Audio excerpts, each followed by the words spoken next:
Please be seated, everybody.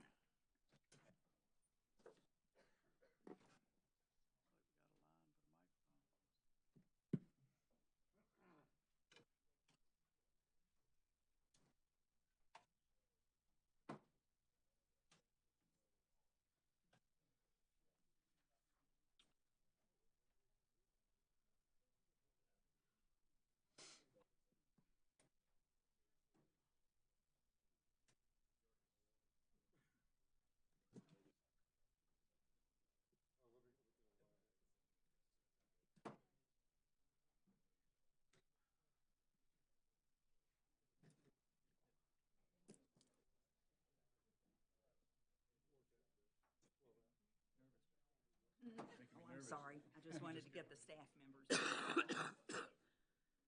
members.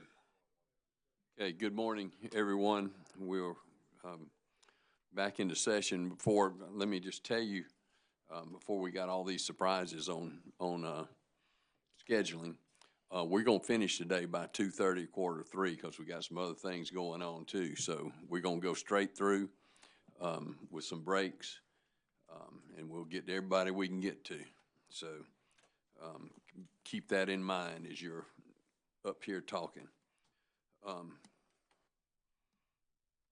Okay, Mr. DeStefano, you're still under oath, and we finished with you, and yes. Mr. Chairman, may I address one procedural matter that we're hopeful will streamline the process as well as save ratepayers money?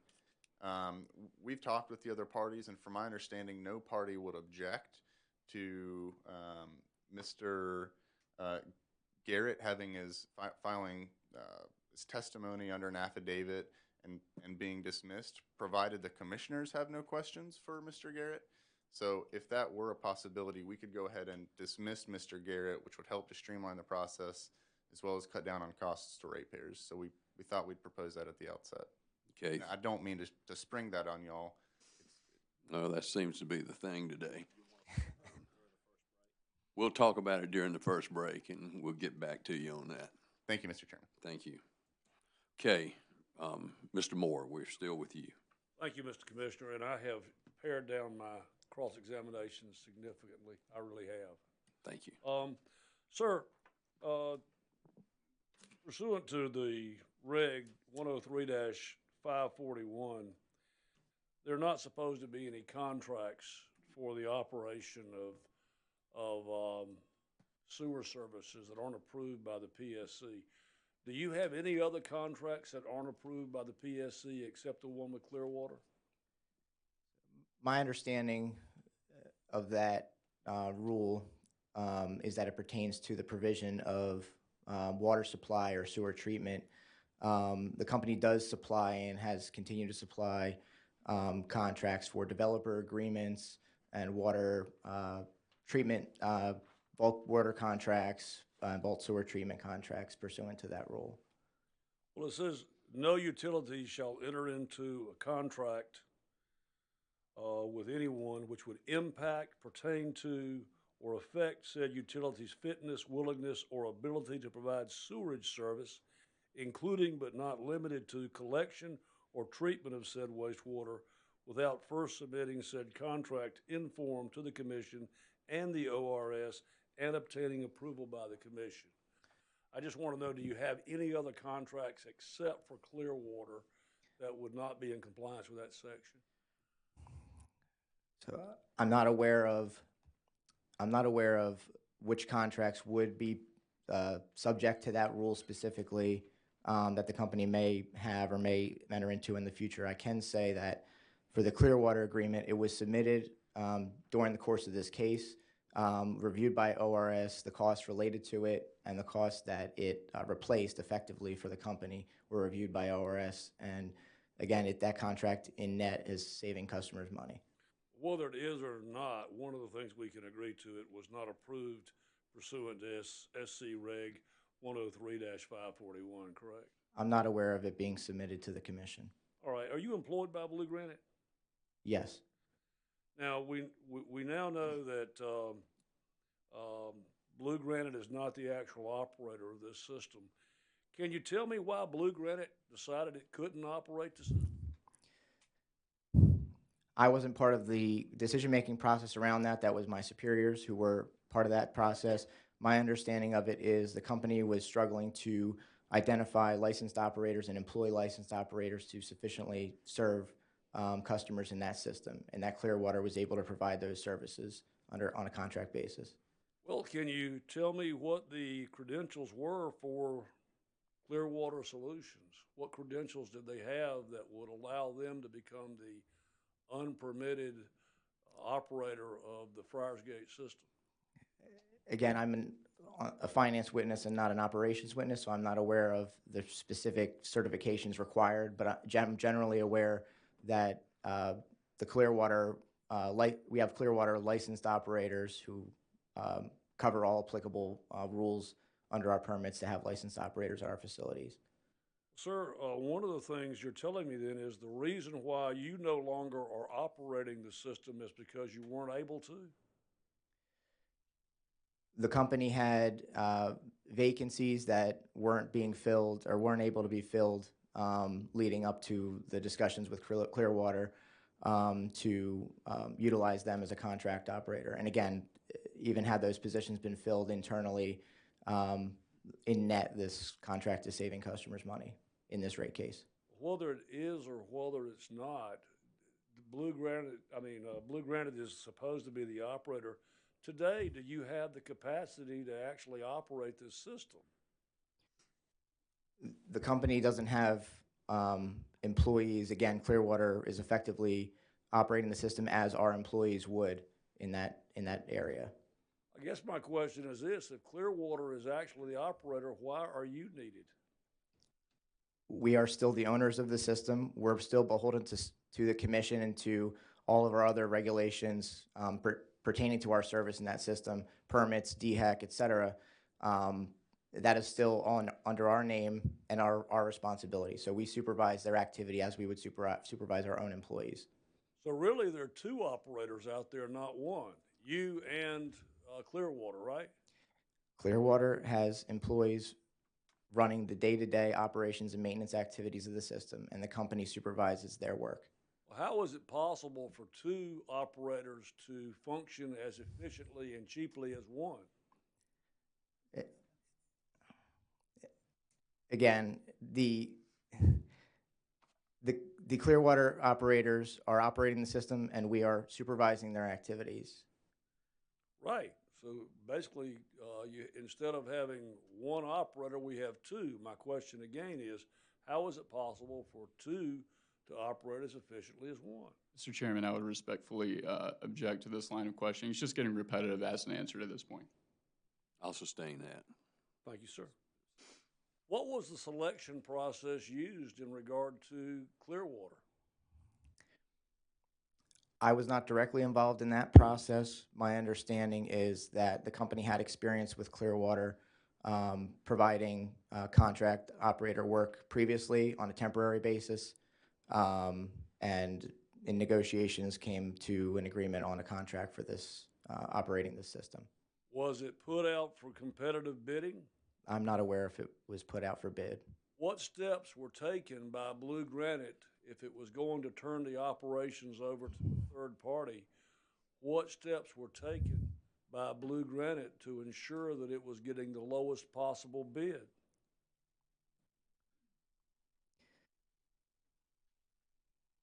Again, I wasn't directly involved in that process. From what I can see, the costs related to that contract and the cost that company was incurring previously was the general comparison that the company made. And based on the adjustments the company included in the rate case, and ORS then made some further adjustments in the rate case, the net savings to customers from this contract from the previous state, which was the primary alternative the company considered, is about $168,000 annually. That's not what I asked you, is it? Can you repeat your question? Certainly. I want to know in the selection process, what steps were taken to ensure that Clearwater was the lowest possible alternative amongst competent bidders? Again, I wasn't directly involved in that process. I can just speak to the impact that I'm seeing financially from the change to Clearwater. Well, you've talked about reasonable and prudent pricing. Reasonable and prudent pricing would include ensuring that you're getting the best bang for the buck, right? Yes, again, the company has found cost savings in employing Clearwater for contract services. But you took 0 steps in order to make sure that you were getting the best bang for the buck, right? Mr. Chairman, I object. He's already asked and answered this question. I think that's correct. Sustained. Can we agree that Clearwater was selected out of a no-bid contract? As I've said, I'm not aware of whether there was a bid for these services. Who would know the answer to that question? Either my predecessor in the finance department or Ms. Heigl, who's Don Denton's predecessor.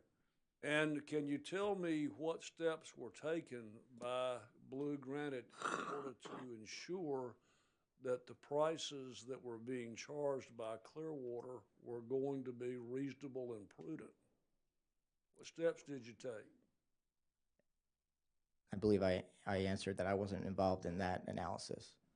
Who would be able to tell me if there were any steps taken by Blue Granite in order to determine whether Clearwater's pricing would be reasonable and prudent? Again, I would say my predecessor in our finance department or Ms. Heigl. And Ms. Heigl no longer works for the company? She's in a different position within the larger corporation. And your predecessor, where He's also in a different position within the corporation. So they would have been available to testify if needed. I don't believe they've been involved in the case so far, but I suppose. So if we wanted to ensure that steps were taken by Blue Granite to ensure the pricing from Clearwater was reasonable and prudent, we'd have to ask them. Mr. Chairman, I'm going to object again. It's the same continuing line of questions for which an objection's already been sustained, and as well, discovery was available in this proceeding to get to the bottom of these kinds of issues. I'm not sure the fact that discovery is available is a grounds for objection. Just simply trying to ask the gentleman what he knows.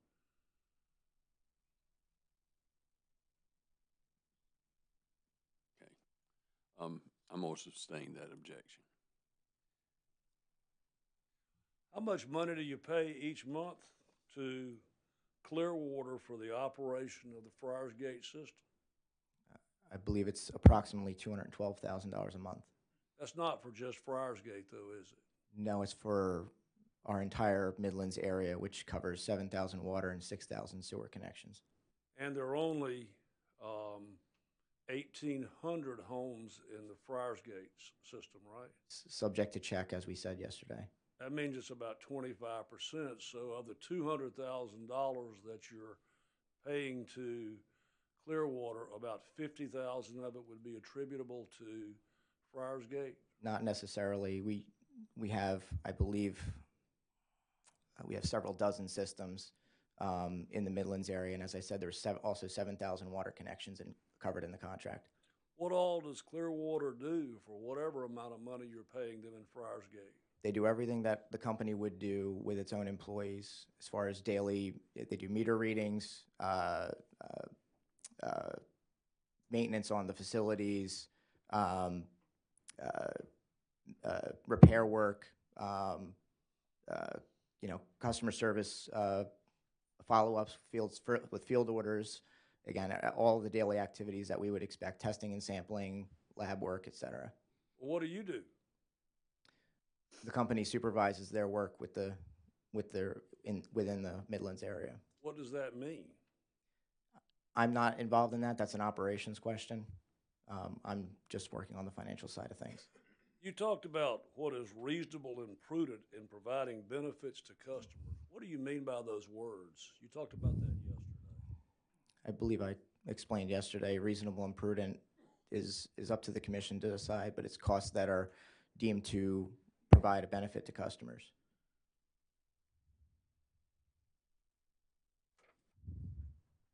Now, your proposed increase is 40%, correct?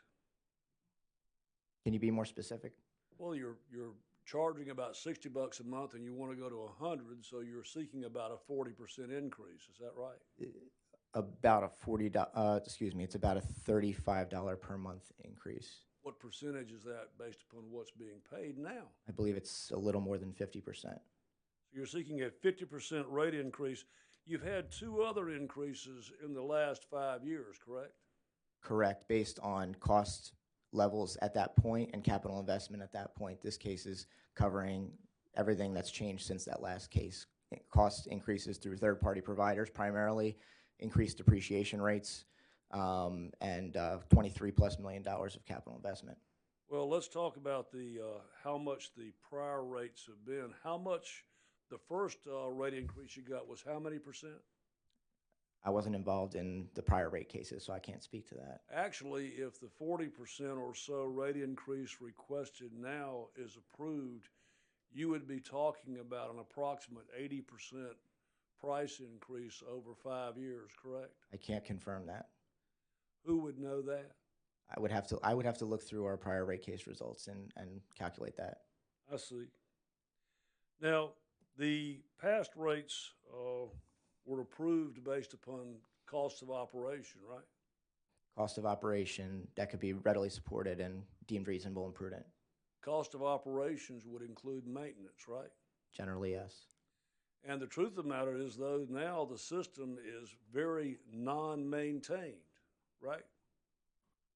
It's got real problems. There are problems that we're addressing. I wouldn't necessarily say that it's not being maintained. Well, if you've already been paid to maintain the system, how come the system is in such a mess? Well, as far as operating expenses go, there's ongoing maintenance that's required for any water and sewer system. As well, again, there's capital investments that are required based on the age of our systems and the need for upgrades and replacements to modernize the system as well. Customers have already been paid for the maintenance, haven't they? Again, maintenance is an ongoing item. There's ongoing maintenance levels that are required to keep the system going and functional and supporting customers. Right. Maintenance is built into the rates, right? There are maintenance expenses included in the revenues, yeah. Well, if you've already been paid for maintenance, as we know you have according to your testimony, why is there such a serious lack of maintenance? As I said, maintenance expense is an ongoing item, and that can vary going over time depending on the status of the system and the needs of the system. The company's asking, in this case, for a level of maintenance expense to continue maintaining the system on a going basis and recovery of capital investment to improve the system. Actually, part of what you're asking to be paid for here is money to repair the maintenance which has not been done over the years. That's true, isn't it? That's not true. Well, now, there was discussion here about the neglect of the system for so many years. You were here when that neglect was discussed, correct? I recall previous witnesses being asked about that. In the past, have the ratepayers paid for this neglect? The ratepayers have paid for expense levels that were deemed reasonable and prudent and supported by historic activity. The commission sets rates based on historic test years, generally. So there's not prospective levels of maintenance or anything like that that's generally included in rates. It's based on historic expense levels. So if historic expense levels have been lower than they are going forward, customers have paid only to that lower expense level or different expense level if it's been different in the past. Well, if the testimony is true and the system is now subject to serious neglect, we know the ratepayers in the past didn't pay you to neglect it, did they? The customers paid the costs that were supported at the time. The customers paid for it to be maintained, right? Again, customers paid the costs that were supported at the time. The customers should have had a right to expect the system to be maintained and not neglected, shouldn't they? Right. The customer should expect, and the company should provide adequate service to its customers. So now the customer paid for it to be maintained, and when it wasn't maintained, the customer is now being asked to foot the bill for it to be repaired from all the neglect that's taken place over the years, right? Objection, Mr. Chairman. The question's argumentative and asked and answered as well. I'm going to sustain that. Sir, the customer's being asked to pay twice, aren't they? It's the same question, Mr. Chairman. Sustain. Chairman, that's not the same question. That goes to the heart of where we're coming from, or at least where that question is coming from. Mr. Chairman, I think the point's been made at this point, and the objection's been sustained as well. If we can stipulate the point has been made and we're being asked to pay twice, I would be more than happy to move along. Not stipulating to anything, but He Mr. said the Moore point's has been made. asked a series of questions that have all been asked and answered, and my objection's been sustained, so. Might I ask the chairman, could he ask council, do they concede the point has been made that we're being asked to pay twice? If that's what he's saying, I will gladly move on. I think we can agree that we're being asked to pay twice. We're being asked to pay again for what should have been done in the past. And if they stipulated that, I'm happy to move on. Mr. Moore has asked questions of Mr. DeStefano, the witness, and those questions have been asked and answered.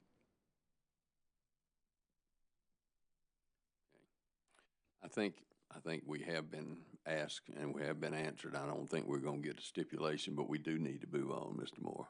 And, Mr. Chairman, I understand that I have pared down my questions, as I had said earlier.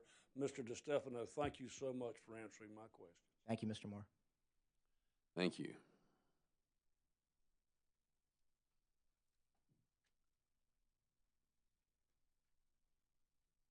Okay, Mr. Knowlton, questions?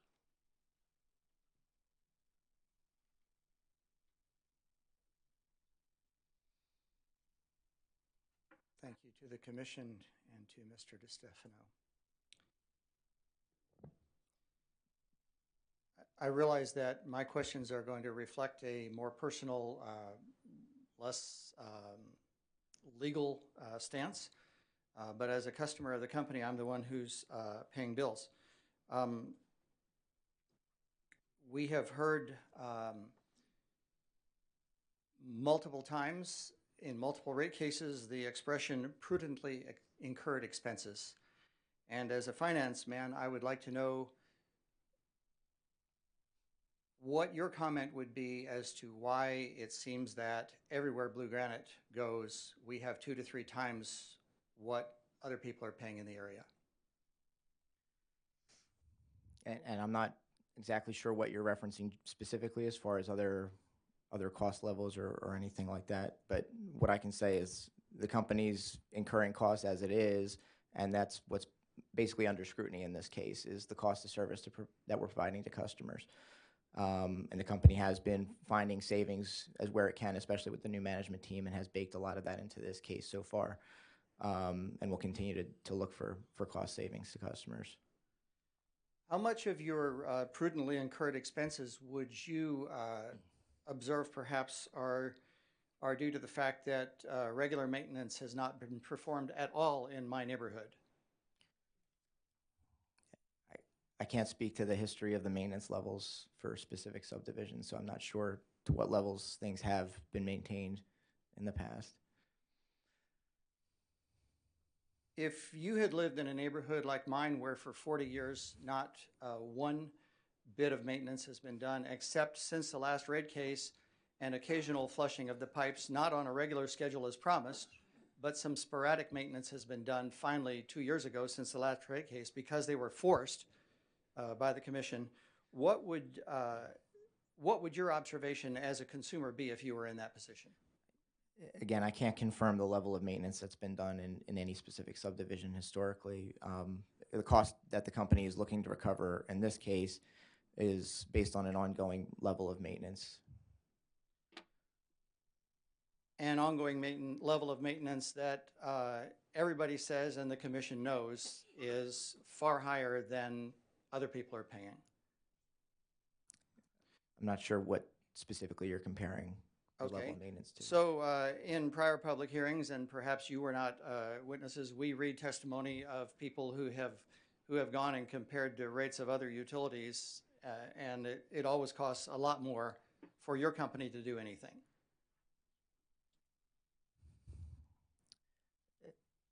Again, I think what the company is doing on a going basis is what we believe is reasonable and prudent going forward for maintenance levels and operating levels and costs for the company. Again, we're looking for opportunities for savings everywhere we can. As I mentioned, the Clearwater service agreement is generating about $168,000 of annual savings in this case. The company's reorganization recently with the new management team and regionalization has shaved off about over $300,000 of salaries and wages and benefits expenses that are being passed back to customers in this case. So the company's looking at every opportunity to minimize its expenses. I am intrigued at the fact that you're able to supply those numbers about Clearwater, but you don't provide specific answers about prior questions regarding Clearwater, but I'm going to let that go. How many of the new developments in York County around Lake Wiley are part of this particular rate case? I believe so you're talking about number of customers included in this case for the Lake Wiley? Is that what you're? No, I just know that I have seen several new developments in Lake Wiley that have come on board Blue Granite's stable, if you will, of horses, of small neighborhood utilities. I'm curious to know how many of them are part of this particular rate case. As far as customers that are included in the case, we generally took, we used a historic year of analysis basically for the general purpose of the case, which was the point up to June of 2019. And then ORS has made adjustments, and we have agreed to those adjustments to extrapolate from that expected growth, which is largely coming, as you've said, from the Lake Wiley area. Okay, so let me be more specific again and ask if any of the development that was done in York County as new customers figures in as part of this rate case of capital improvement and expenditure. So it depends. It depends on whether it's improvements the company's doing. So there are capital investments the company has made in this case related to that system that affect all the customers, not necessarily new development, like AMI meter replacement across the system, in the interconnect with City of Charlotte, and the company has some future expected projects to manage that system on a going forward basis. As far as development that happens, I'd have to look at our developer agreements, but generally when developers attach onto our system, they contribute property for that development to the company, so it doesn't add to the costs that the company needs to recover. So you're saying that none of the infrastructure of those companies, if I understand you correctly, you're saying that none of their infrastructure or building of those neighborhoods was involved in this rate case? I would have to look at the specific agreements and the timing of those customers coming online and the contributions of assets and property, et cetera, to the company. We did include expected growth in revenues from customers, as I mentioned, which inherently decreases the company's rate request because there's additional revenues coming in from that growth. Because it would seem that any expense associated with new development should not be paid by the existing customer base, but should be paid by the people that are moving into those developments, and that longstanding people, senior citizen customers, for instance, who have lived here for 30 or 40 years and are now paying the rates far beyond their level of income, should not be asked to again subsidize that development that the company is going to profit from enormously. Again, when the company comes in for rates, everything gets set and rates get reset based on the new facts of the day. So as I said, the company has accepted including a growth perspective into the case. So to the extent there's additional revenues coming in with some offsetting costs, again, if there are additional costs for those additional customers, generally that's a net benefit to the existing customer base. It's generally growth. It depends on the situation, but generally growth can be favorable to existing customers because it helps spread costs across a larger customer base. Thank you, and I find your answer suitably vague and not specific, and I asked specific questions about those developments, and you have not given me answers. Thank you.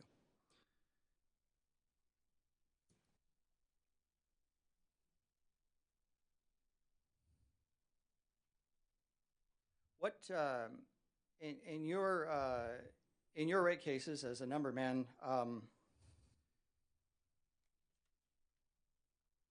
as a consumer in my neighborhood, I have seen that at least for the 16 years of my history, there has been no maintenance, basically no maintenance, and there has been a very unresponsive company. And I know I've heard you testify that we have a new tail wagging the dog now. But my experience just even in the last, since the last rate case when I had to call the customer service was that I was treated with casual disdain. However, I'm interested to know what percentage of the numbers that you put into the rate case as a chief financial officer are based on maintenance, and what parts are, how do those expenses split up in percentages, just in general numbers? And I really do want some specific numbers from you. You're the numbers guy that everyone has referred to earlier in this case, and we're getting very vague answers. And I know you have these answers. I am sure that if any of your bosses in your company came and asked you for these numbers and you gave the kind of answers you're giving today, sir, I'm sorry. I'm sorry, can you just be a little more, maybe reiterate your question just so I understand exactly what you're looking for? Yes. I'm trying to understand what happens to the money that is allocated for maintenance that I've and other customers have been paying for decades, but has not gone into it, and what percentage of money is allocated for maintenance not being spent that is still going to your bottom line and might be spent, and then we get asked to replace and rebuild. What percentage of your money is designated for maintenance that you're not doing? And I realize that's a trick question. All right, I've presumed, and I'm sorry, but somebody needs to be in the hot seat here, and it should not be me, the customer. Okay. I'll try to explain how the process works, I guess, here. So, because Mr. Moore touched on this a little bit as well, but I'll explain a little bit more. The basis for the rates is based on historic spend levels for operating expenses, maintenance expenses, salaries, and in-service benefiting customer asset investment. To the extent that the company had different maintenance levels in the past, whatever level was supported in expense would have been included in rates, and then in any following proceeding, the company would come in, that level gets analyzed again and audited again, and that's what gets included in rates going forward. So since it's based on supported historic expense levels, that I would say there isn't a gap, or there really shouldn't be a gap, or there isn't a gap between the level of maintenance included in cost recovery and the level of maintenance that's generally being performed. Again, every system and every subdivision, we have over 100 subdivisions that we serve. The level of maintenance can vary on a year-to-year basis, et cetera. So there's a lot of variability on a specific subdivision basis across, but the rates are set on a consolidated basis currently. So cost recovery is kind of spread across the larger customer base. As we said, and I think in our application, I said in my testimony summary, the company's rate of return is 0.1% for the historic year. And once we adjust for going forward costs, the growth I mentioned, et cetera, capital investment we've made, we're in a negative rate of return. So the company hasn't been over-earning its authorized return or anything close to that in the past. How much of that negative rate of return would you attribute to the customer versus to the management of your company? You're a finance guy. You know where the money's going. You know what's being spent. You know what other people in the industry are doing. You have a pretty good idea what's happening here. I would assume, otherwise you would not be sitting where you are in the capacity that you are. Can you please repeat your question? I do not even remember the question, sir. I have... I apologize. All right. I'd like to move on to the subject of the pass-through request on the rates. Okay. I heard that as part of the testimony that was submitted, that the customer benefits from pass-through rates. Is that generally correct? There are customer benefits from the pass-through mechanism, yes. Why do you think that the company would want to go with pass-through rates? I think I covered this at least in my rebuttal testimony, if not my direct testimony, but generally, again, whatever we can make easier for customers is obviously a benefit to the company as well. But to the extent that the company is incurring costs and it has a gap between an accumulation of these cost increases and isn't able to or have a mechanism to pass them to customers, there's a gap in recovery, and that's generally a lag on the company financially. So it sounds like it's the company that really benefits from this, not necessarily the customer. There are benefits to the company, but there are definite benefits to the customers as far as smoothing the rate impact to customers, giving more transparency to customers as far as the costs that are going into their rates, and minimizing administrative costs on filings. And would you, in general, understand as a consumer my level of skepticism about your company wanting to pass through when we haven't seen any action that seems to help our cause or yours?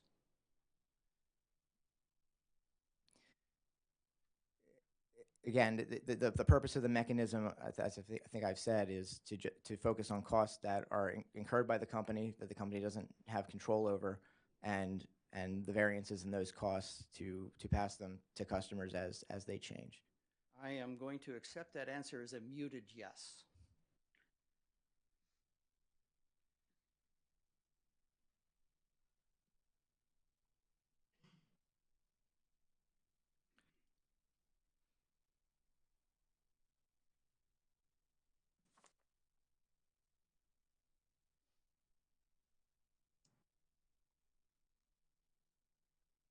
Mr. DeStefano, I'm sorry if I pronounced your name. Are you familiar with any historical level of fines that have been levied on your company by DHEC? I'm aware that we've incurred fines, yes. Okay. And you probably have a vague idea about the level of these fines. I can't rattle them off the top of my head necessarily, but I'm aware of some of the fines, yes. I would expect you only to give us numbers if your arms were placed very far up behind your back. However, how would you characterize the level of fines against this company for their performance of sewage treatment and pollution versus other companies that you're aware of? I haven't reviewed any other fines or penalties levied to other companies or municipalities or anyone else. Would you expect that they would be considered significant given the level of public outcry at the public hearings for this rate case alone? I know that any fines or penalties, that the companies incurred are fully shareholder borne and not passed on in any way to customers. In our area, we have the city of TKK, just 5 miles from my neighborhood, and TKK was a customer of this company up until just prior to the last rate case. They were bought out by the city. Their rates have gone down significantly. And I don't know if you know it, but in the city of TKK, there were many, over a course of many years, sewage spills out of pipes and going into Lake Wylie. Miraculously now that the company, that TKK Utilities is not being operated by your company, we haven't heard about any kind of a spill for a couple of years now. Do you have any comment as to why that might be? I can't confirm any of that. I think the TKK activities from the company are well before my time with the company.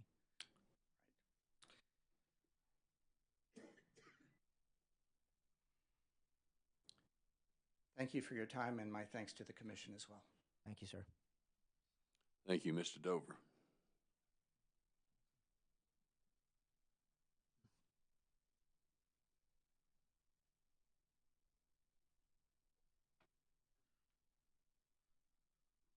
Thank you, Mr. DeStefano, for being here. Enjoy your name, by the way. We kind of share a little similarity. Thank you, Commission, for allowing us just a few moments of his time and yours.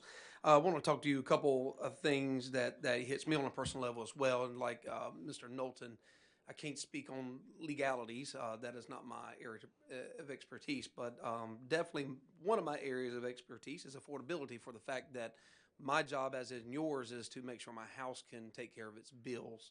And your job is to make sure that, your company can take care of its as well. Are you the sole rate adjuster for the company?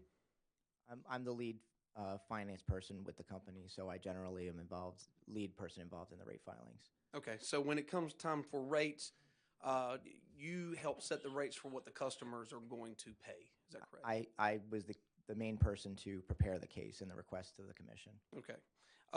You made a statement yesterday within your testimony, or within maybe a crossing examination. You said a term that I loved, rate shock. Did I hear that correctly? Yeah, that's a term that's mentioned in many regulated proceedings, yes. Can you explain to me what rate shock is?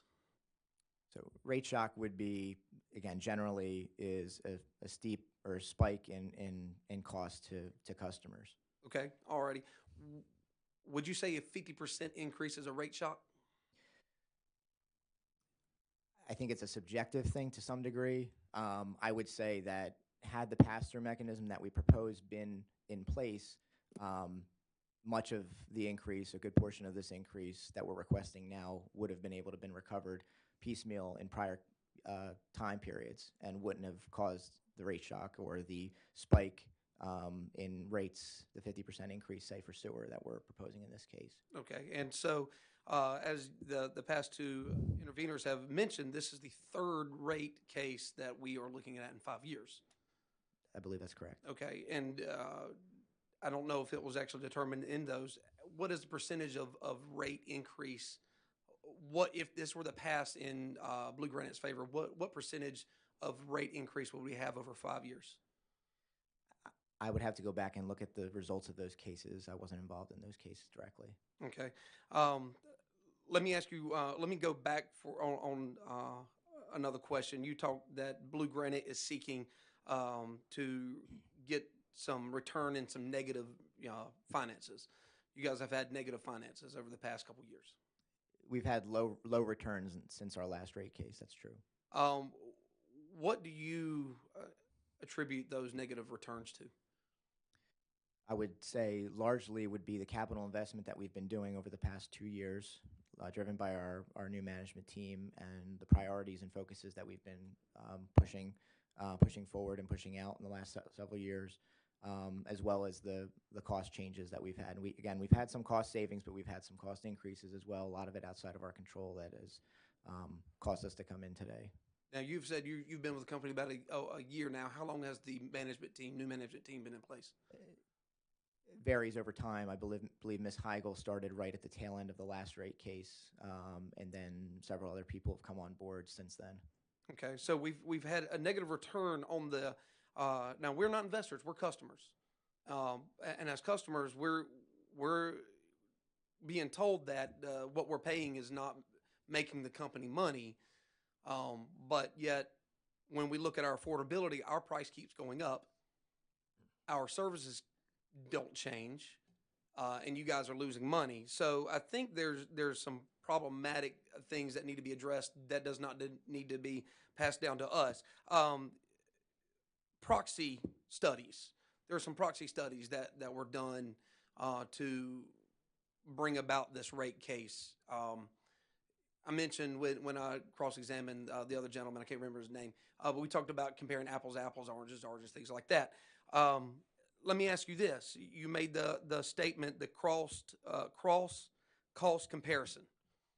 Do you know what the cross cost comparison, or do you know what the surrounding areas around us are paying for their rates for water and sewer?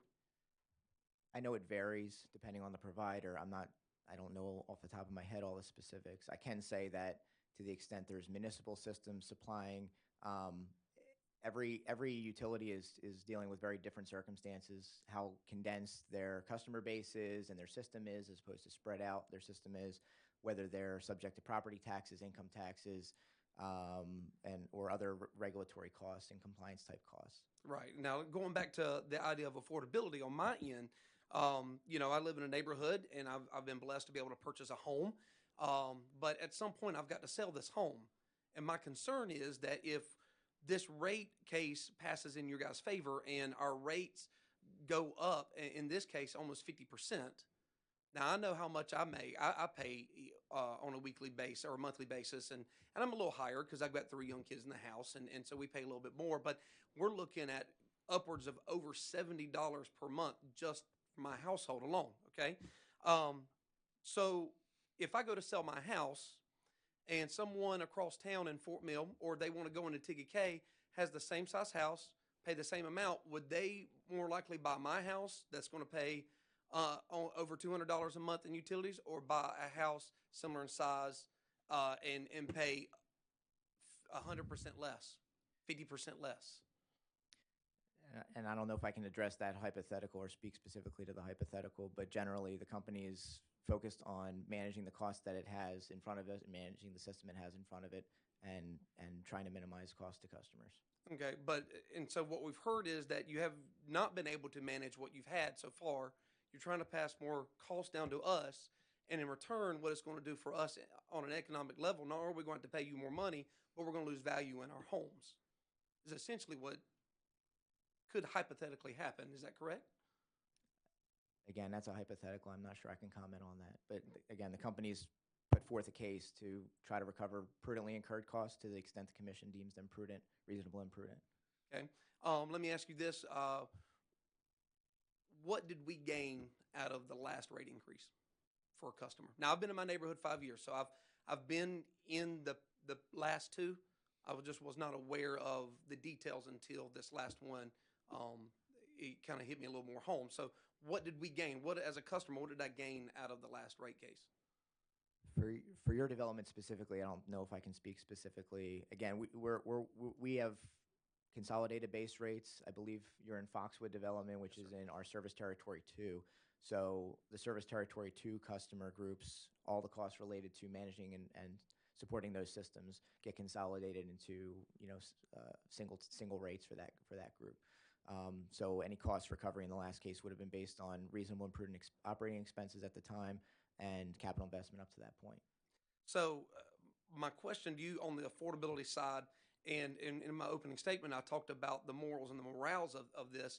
Is it morally acceptable to look at a customer and say, we're going to charge you more, even though you've saw no change in the last time we raised your money?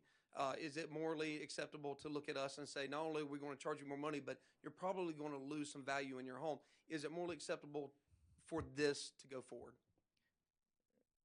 I would just say that it's up to the commission to decide if the company's case and the costs that we've put forward are deemed reasonable and prudent to support the system. Okay. Obviously, as a customer, and this is my last moment, we are looking for what do we get out of our money. And I know you guys are looking to get what you can out of your money. So as you go forward in this, I pray that you look into a little bit more details on how it truly affects the ones who are the base of this rate increase. Thank you for your time. Thank you, sir. Thank you. Mr. Kendry.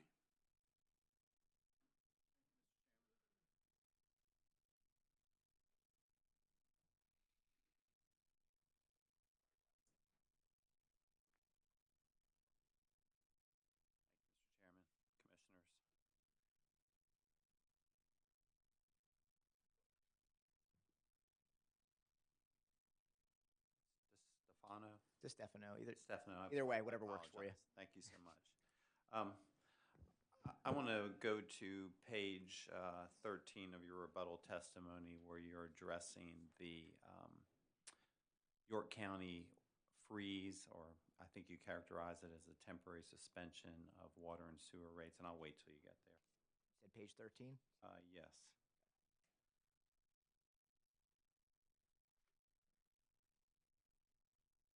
Okay, I'm on that page. Thank you. In that first full paragraph, you address the county temporarily suspending rate increases and comment that such increases may resume at any time. Am I reading your testimony correct that you are basing that on the rate schedule you found on the county website? If you're referring to the attachment to that, in my exhibit to that Yes, sir. testimony, I believe that document was obtained, like you said, I believe from the website or was distributed or publicly available otherwise by York County. And I believe that was the initial rate adjustment schedule that was issued by the county. And as far as the reference to a temporary suspension, if that's not exactly the terminology that was in the release from the county, it may have differed from that, but my understanding is that it was done by ordinance and that ordinances can be amended or revised at any time. Through 3 readings and public hearing, you're familiar with that process? Yeah, through whatever method is used by that body, yes. So legislatively, the rates are frozen as we sit here today. My understanding is there's no anticipated increase coming at the moment. Thank you. Have you looked to see if that rate schedule you found on the website is still there or it's been taken down? This was I think the last copy I had of it. I hadn't looked at any other, looked for any update necessarily, but if they've been frozen, then they are what they are at the moment. Thank you.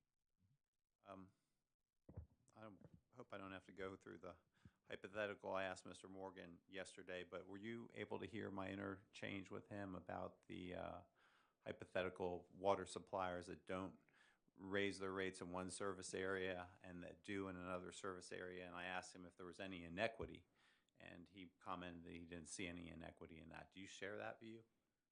I would say that those changes, the price changes can happen in either direction at any time or from any service provider. Many of our service providers raise rates annually, just as a matter of course in budget approvals and things like that.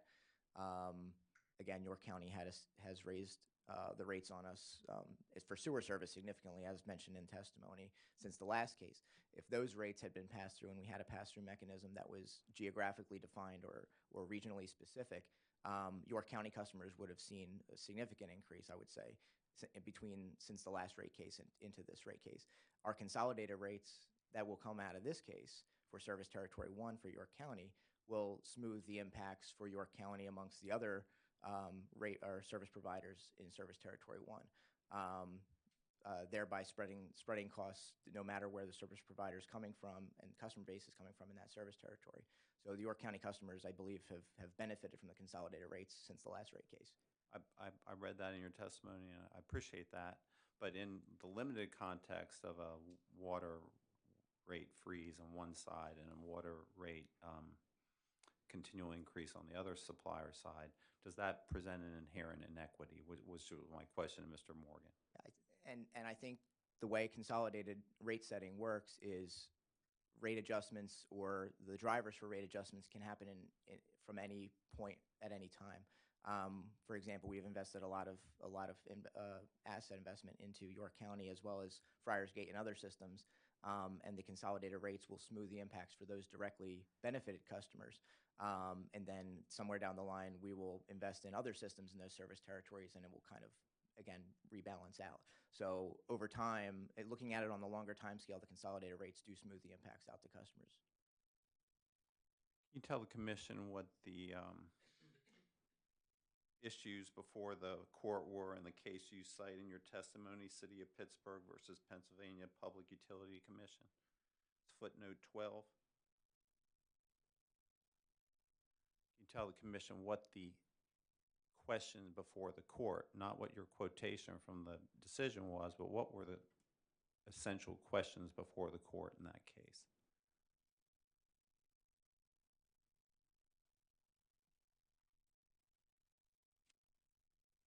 I don't happen to recall that at the moment. I just recall that discussion that I cited. Did you read the case to get that component from it?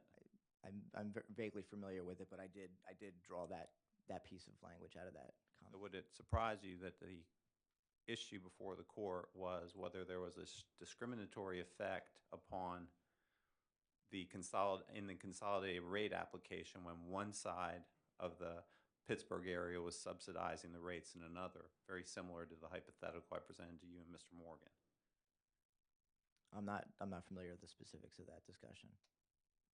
You're not familiar with the discriminatory allegation in the case that you cited and quoted?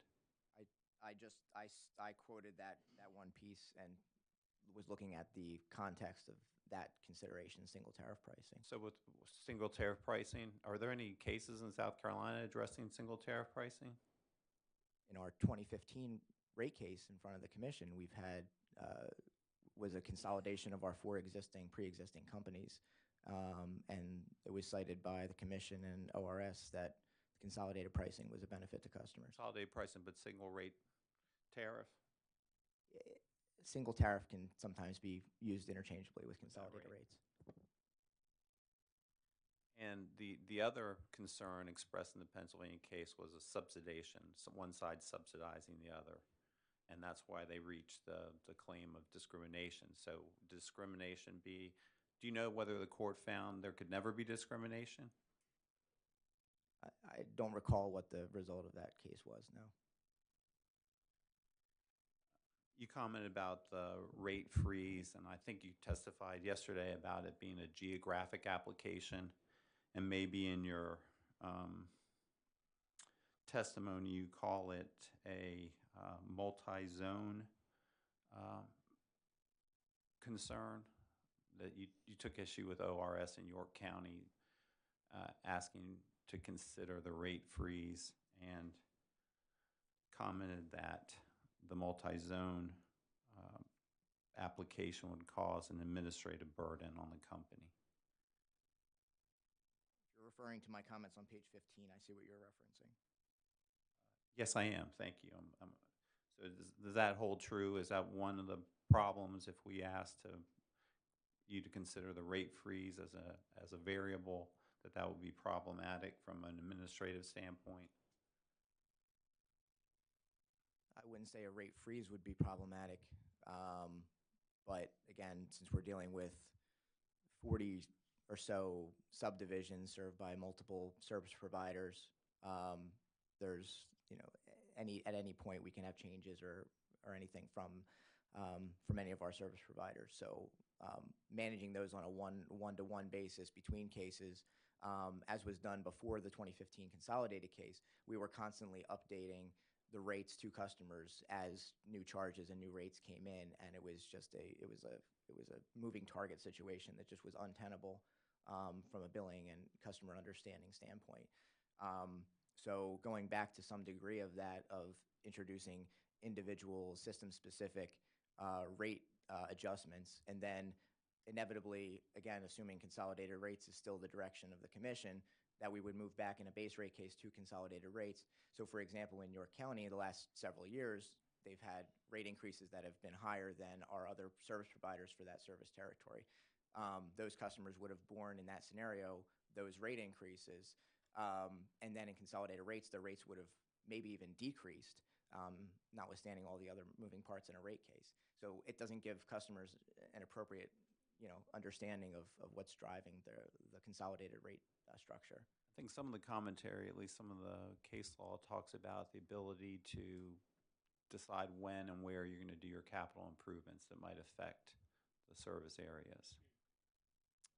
Can you speak more specifically what you're referencing? Sure. I thought one of the issues in the consolidation was to be able to dictate or have somewhat control over where you place your improvements in the various service areas that are being consolidated for rate purposes.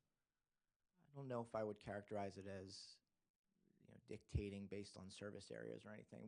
We're investing in a system based on where our priorities are and where we're identifying the priorities. But as far as the rate impacts of that, they would roll up through the consolidated rate structures. So in your opinion, if the commission saw fit to give weight to the York County water and sewer rate freezes, could it carve that component out of the administrative rate formulation? I'm not an expert on regulatory policy or what the commission might do there, but carving out certain subdivisions from or exempting them from an otherwise across the board or standard mechanism could be considered discriminatory rate making. Could it be done? That's up to the commission to decide. In the Illinois Commission case you cite also on page 14 of your rebuttal testimony, do you know if that was an issue in that case? sorry, you referenced footnote 10? Yes, footnote 10.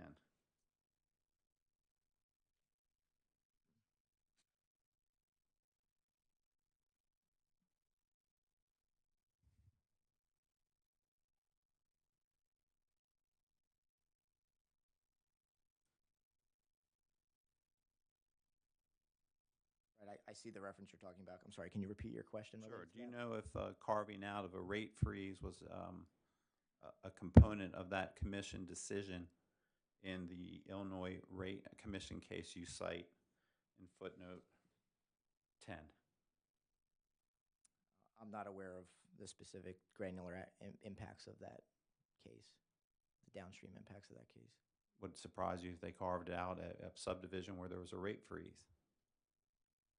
Or a service area, excuse me. That would be for them to decide. But again, as I mentioned before, the York County rate freeze, to my understanding,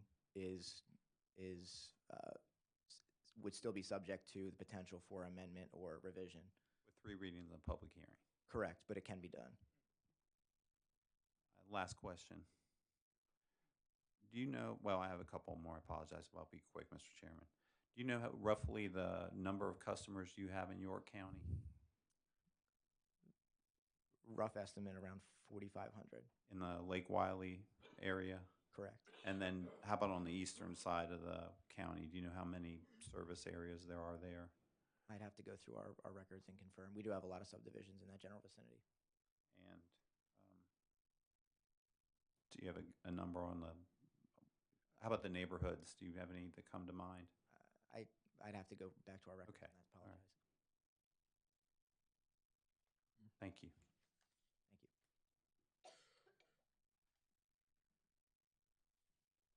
Thank you. ORS.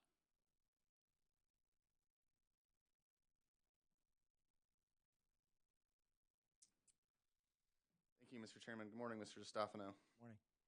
How are you? Good. How are you? Good, thank you. I will need the ALMA, not right now, but in the next 5 minutes or so. Okay, thank you. Mr. DiStefano, first I'm going to ask you a couple of questions about make sure I get this right, the annual adjustment or the annual adjustment rate mechanism. Am I correct that the company is seeking the costs associated with this mechanism to be trued up annually, correct? Yes, that the costs covered by that mechanism, the purchased water costs and the purchased sewer treatment costs, would be reviewed and reconciled and trued up annually. That's right.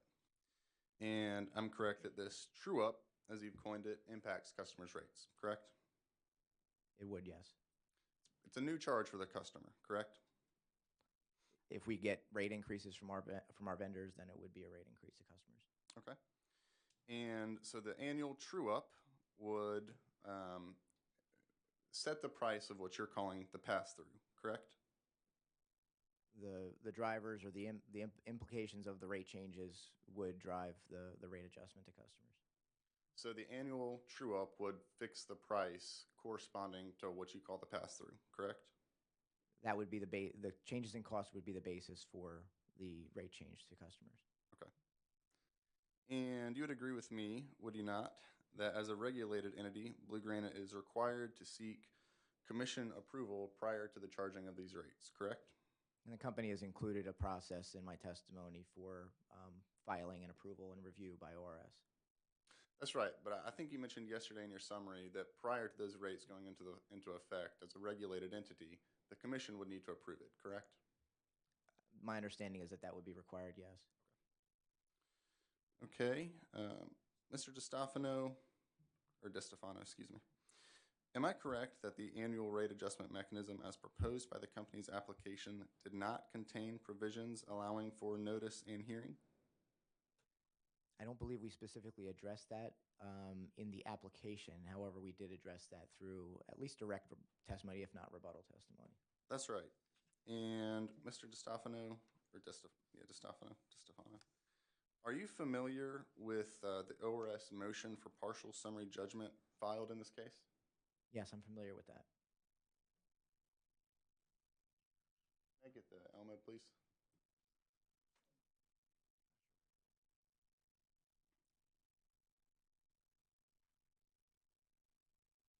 And in particular, this highlighted line here, I'm going to read it. Please let me know if I have read it correctly. The mechanism is prohibited by law, and this is in the ORS motion for partial summary judgment. The mechanism is prohibited by law because it fails to afford parties the opportunity to be heard. Did I read that correctly, Mr. DiStefano? That's what it says, yes. And so I'm correct in stating that that's a concern of ORS? It's been an express concern by ORS, yes, but the company has addressed it in testimony. That's right. And in fact, in your response, or in the company's response, excuse me,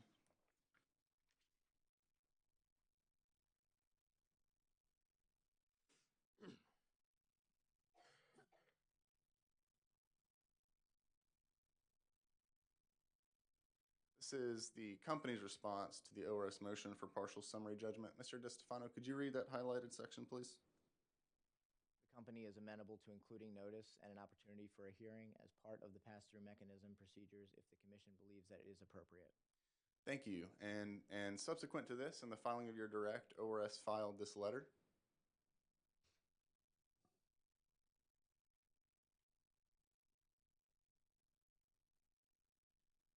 Mr. DiStefano, I'm going to read that letter. Please let me, or not the entire letter, but the highlighted section. Please let me know if I've read this correctly.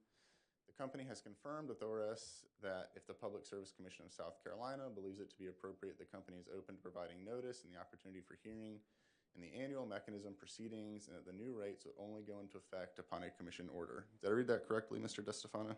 Yes. Okay. I'd like to visit something I think I heard you say in your summary yesterday.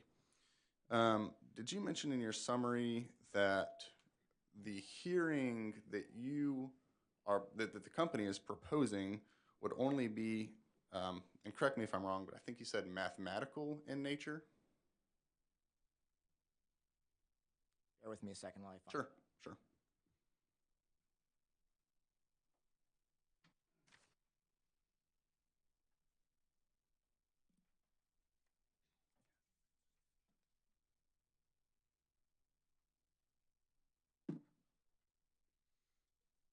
Right. So the way this would work, as from a calculation perspective, is the company would supply its calculation of the differences in change in rates and impact of that from all the bills that it's received, invoices it's received from its vendors. It would then calculate the difference based on authorized level of rate recovery for those vendors versus actuals. Calculate that difference, supply the support for those calculations and all the invoices, et cetera, that support those calculations to ORS for audit in that proceeding. They would review it, identify whether everything calculates correctly and there's no errors or adjustments needed. And that would be the rate that the commission would consider for approval. Okay. So I'm correct then that under your proposal, or excuse me, the company's proposal, and even under the potential revisions of the offering notice and opportunity for hearing, that the public is not given the opportunity to participate, correct? Again, the company's amenable to that, to the public being included in the process and having hearings. My point here is that the calculation is basically an objective, mechanical, formulaic, however you want to term it, process. And therefore, there's not really room for interpretation necessarily. As long as there's documentation supporting the changes and the calculations tick and tie, the result is the result. So while the company may be amenable to the public participating, they would not be given the opportunity to present evidence and argument on the issues at hand. Is that correct? If hearings are held, the customers can present whatever evidence is available to them or comments they would like to provide. Okay. So help me understand this, because I'm just trying to flesh out, I think there is a misunderstanding. So in the annual hearing, does the company's proposal allow the parties the opportunity to present evidence and argue regarding the recoverability of the non-revenue water? So again, that's again up for the commission to consider as far as whether there is a non-revenue water or adjustment component to the rates or to inclusion in the cost. To the extent that, again, the company has provided a position of 20% for non-revenue water ORS has provided a 10% number for non-revenue water. To the extent something is authorized, say in that range, that would be part of the calculation, and again, it would be treated in a mechanical, formulaic way. So I hear what you're saying. So I'm correct then that you're saying that parties could not present evidence and argument on the recoverability of non-revenue water. Is that correct? In these annual true-up proceedings? The authorized levels that would be used for the reconciliation of the calculation would be set in this proceeding or in a general base rate case proceeding in which the customers are fully involved to the extent they decide to be. So, Mr. DeStefano, excuse me, just again, I'm correct then that parties could not present evidence and argument on the recoverability. I understand I've asked this question, but he's not answered it. Mr. DeStefano, are parties able to present evidence and argument on the recoverability of non-revenue water in the annual true-up proceedings? With respect to ORS counsel, Mr. Chairman, I believe this question actually has been answered by the witness, so I would object. Mr. Chairman, he's not confirmed yes or no. Let's go ahead and answer that question. So, again, the setting of the authorized levels that would be used for the true-up calculation or the annual reconciliation calculation are set in the base rate case, which again, the customers have full ability to participate in consideration of those authorized levels. Once authorized levels are set, it becomes a mechanical exercise or a formulaic exercise to calculate the cost differences. There's no further consideration or adjustments contemplated in the mechanism to consider changes in authorized levels or anything like that. That would be done at a base rate proceeding. So again, and I should point out that other regulated utilities in the state that have mechanisms that do true-ups for costs, third-party costs, don't, I believe, have an inclusion for a public comment period in their filings. Sure, I appreciate you bringing that up. We'll get to that in just a second. But just to be clear, Mr. DeStefano, the general public or ORS or the consumer advocate could not present evidence and argument on the non-revenue water at issue in the annual rate proceedings, correct? Again, Mr. Chairman, this is I think the third or fourth time this question's been asked and answered. So Mr. Chairman, it's a yes or no question. Exactly. It is a yes or no, I guess, so we just go ahead and answer. In the initial application, the comments for the annual proceeding were not Mr. laid Chairman, out, but in what we've laid out, we say we are amenable to customer comments in the annual proceeding. okay, so Mr. DeStefano, your revisions then. The company is amenable to the ORS, to the consumer advocate, to the public at large, presenting evidence and argument on the reasonableness of non-revenue water in the annual proceeding. Is that correct? Again, ORS would be involved in the audit process for the annual mechanism and would have the ability to present a case to the commission if they have revisions or other concerns to the filing. Okay. I'll try to break it down. So in your revision then, Mr. DeStefano, are you telling me now that ORS does have the opportunity, not the other parties, not the consumer advocate, not the public, but that ORS does have the opportunity to present evidence and argument on the reasonableness of non-revenue water in each of these annual proceedings? Is that correct? I believe they would have the ability as parties to the proceedings, if they're considered parties to the proceedings, yes. Okay. So it's not necessarily then a mathematical proceeding, because ORS, at least from what I'm hearing from you now, ORS would have the ability to present evidence and argument regarding the reasonableness of non-revenue water, correct? When you're saying reasonableness of non-revenue water, you're saying actually incurred non-revenue water, not authorized non-revenue water. I'm saying whether it's reasonable to recover 50% or greater non-revenue water. That, again, would be determined in a base rate proceeding as far as the level of expense that's being recovered. So the answer then, I think, I don't want to put words in your mouth, so let me ask this question one more time. And to the extent you can, I'd really appreciate a yes or no so we can move on from this. In these annual rate proceedings, does ORS have the ability to present evidence and argument on the reasonableness of the company's non-revenue water in each of these annual proceedings? The ORS can provide whatever comments they like based on the filing that the company's made. They would be included in the annual reconciliation process and be able to provide comments as to the data that they're seeing in the filing. So if the company has non-revenue water, which is in excess of 20%, of 50%, in excess of some relatively high non-revenue water threshold, you are telling me then that that is an issue at play in these annual proceedings. Is that correct? So again, now I want to make sure I'm understanding because before we were talking about authorized and now we're talking about actual non-revenue water. So I want to make sure we're clear on that. I appreciate it. So if we're talking about the level of actual non-revenue water that may be incurred by the company in these filings or identified in these filings, again, ORS would have, the ability to provide comment if they would like. But if we have, say, an authorized level of, to RS's position, 10%, that's included in the cost recovery, and the company's incurring 50% of non-revenue water or 20%, that wouldn't be included in the calculation or the rate adjustment for customers. Okay. Anything in excess of the authorized. Okay. Let's say that the company had an authorized non-revenue water threshold of 20%, but it had actual non-revenue water of 50%. Could ORS then contest that 20% authorized non-revenue water? Is that an issue at play in these annual proceedings? They could, but if that number was adjusted, it would affect the setting of base rates that had already been done. So I would assume there would be complications in that sense. Yeah, I'm certain I agree there would be complications.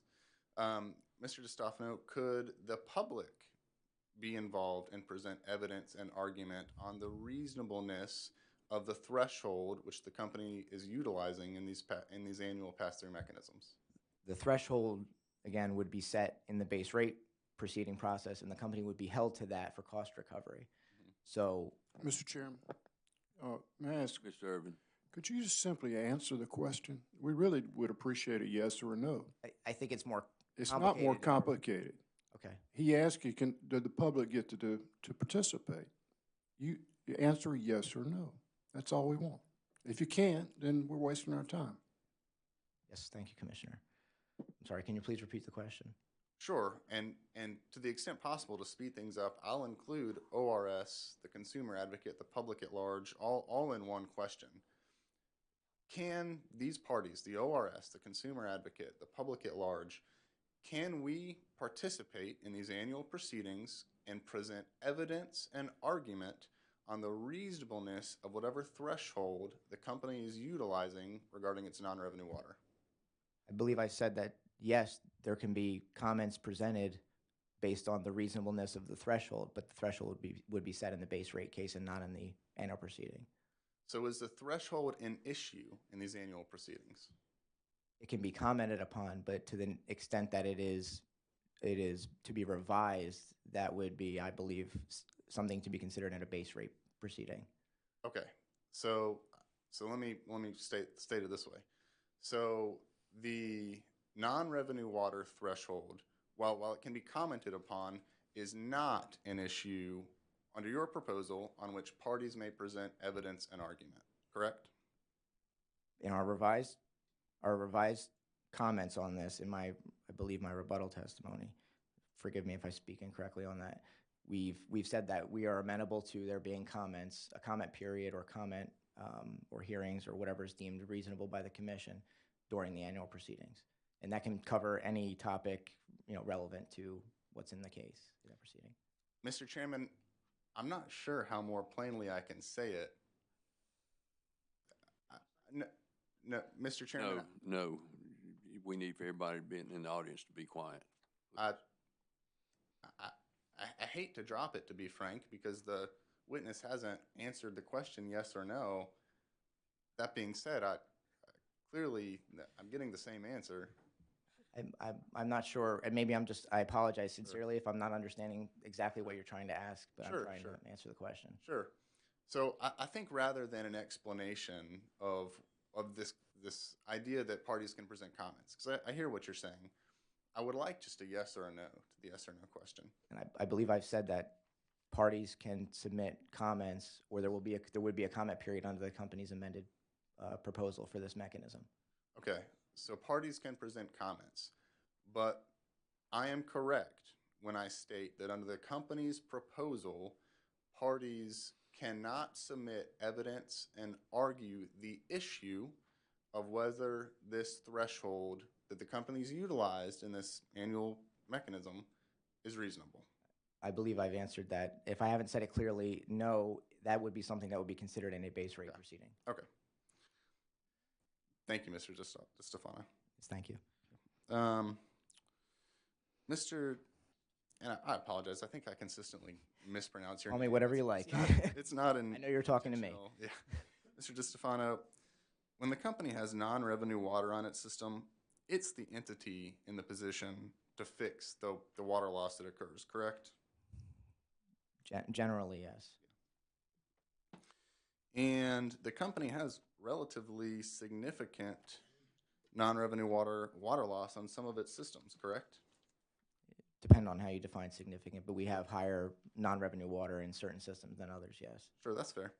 Mr. DiStefano, we've got an AIR that I think Mr. Knowles is about to pass around, and he's got copies for the commissioners, for you, for opposing counsel as well. Unfortunately, we're going to run into some of the same issues we ran with the Excel sheet for Mr. Diascendis. I'll put a copy on the Elmo, though I recognize its value on the Elmo is limited.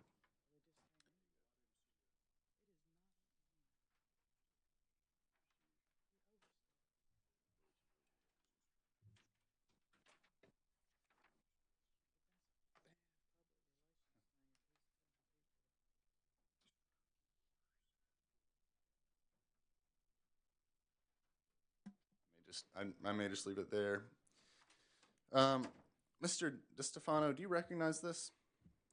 Yes, I do. And what is this?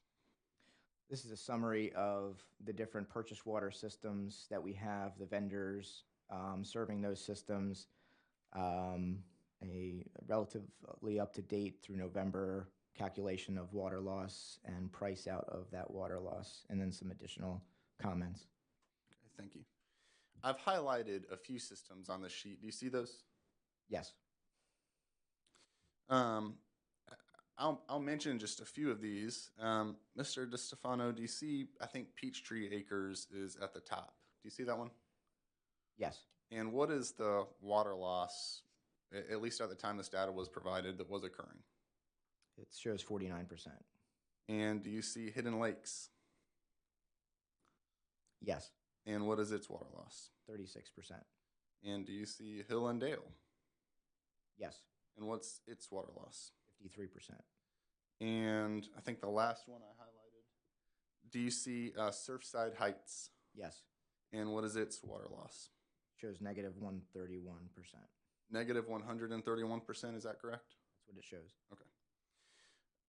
Now, Mr. DiStefano, I'm correct that under the company's proposed annual rate adjustment mechanism, the company will pass through to customers the increases imposed on it by third parties, correct? Correct, based on rate changes from the third parties. Sure. And I'm also correct that the company's proposed annual adjustment rate mechanism fails to make an adjustment to prevent the non-revenue water which is occurring from being passed on to customers through these rates, correct? I'm sorry, can you please repeat that question? Sure. And I'm also correct that the company's proposed annual adjustment rate mechanism fails to make an adjustment to prevent the non-revenue water, which we see here in some systems is relatively substantial. That the company's proposed mechanism fails to prevent that non-revenue water from being passed on to customers through the new rates, correct?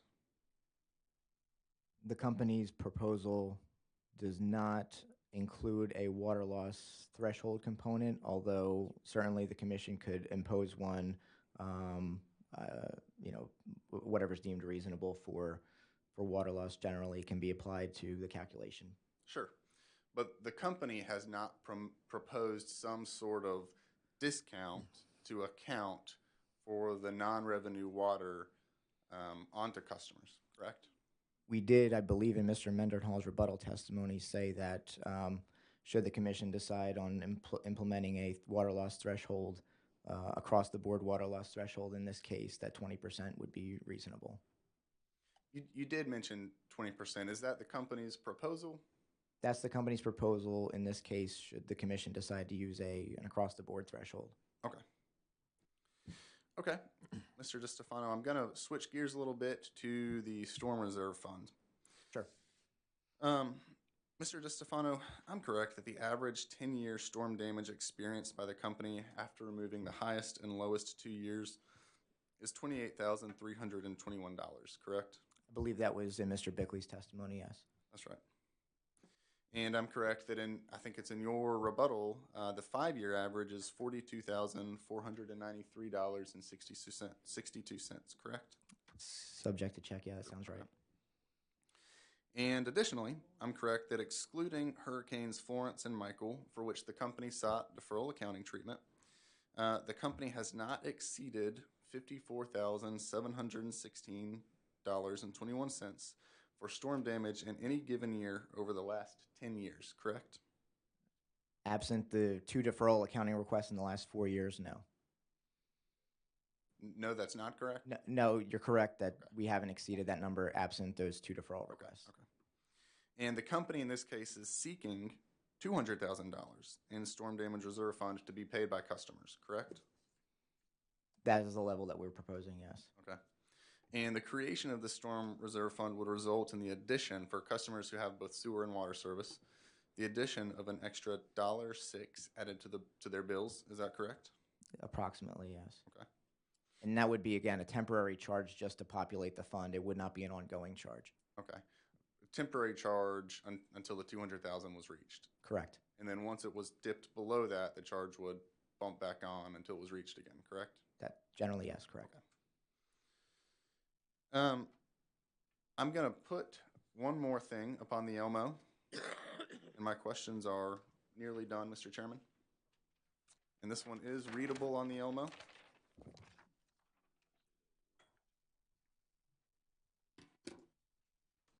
Mr. Bateman, are we going to put this into evidence as an exhibit? I think we've got some commissioners that want to. Yes, Mr. Chairman, I'd like to put that in as the next hearing exhibit. Thank you. Okay, we'll put it in as hearing exhibit number 26. Thank you, Mr. Chairman.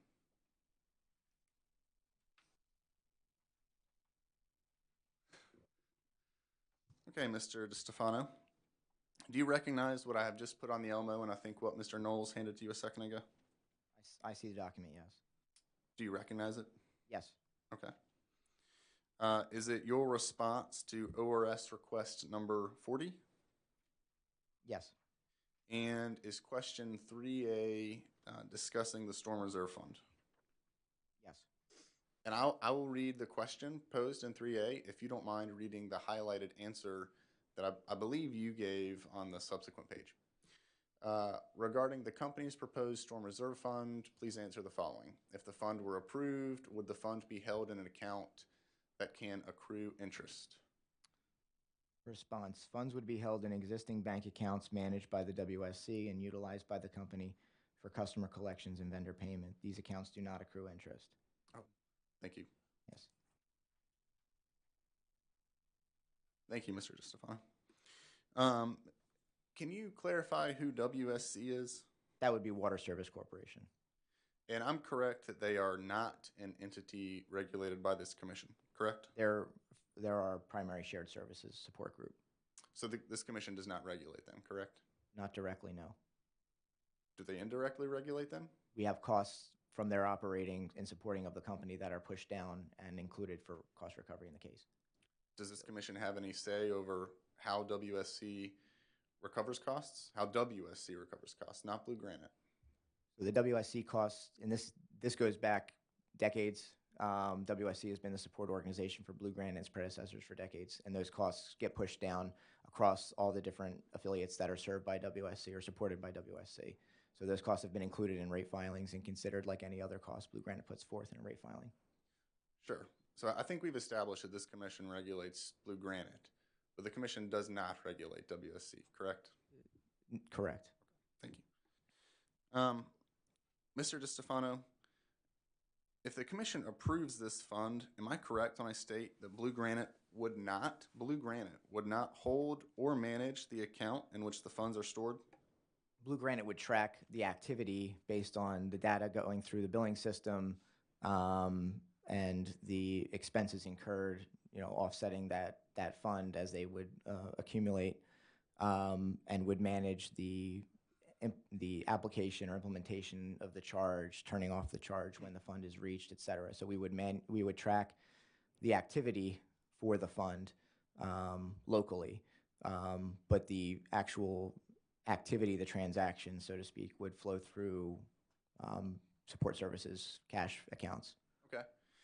And your response here says that those funds are going to be held and managed by WSC, correct? The fund, the $200,000, correct?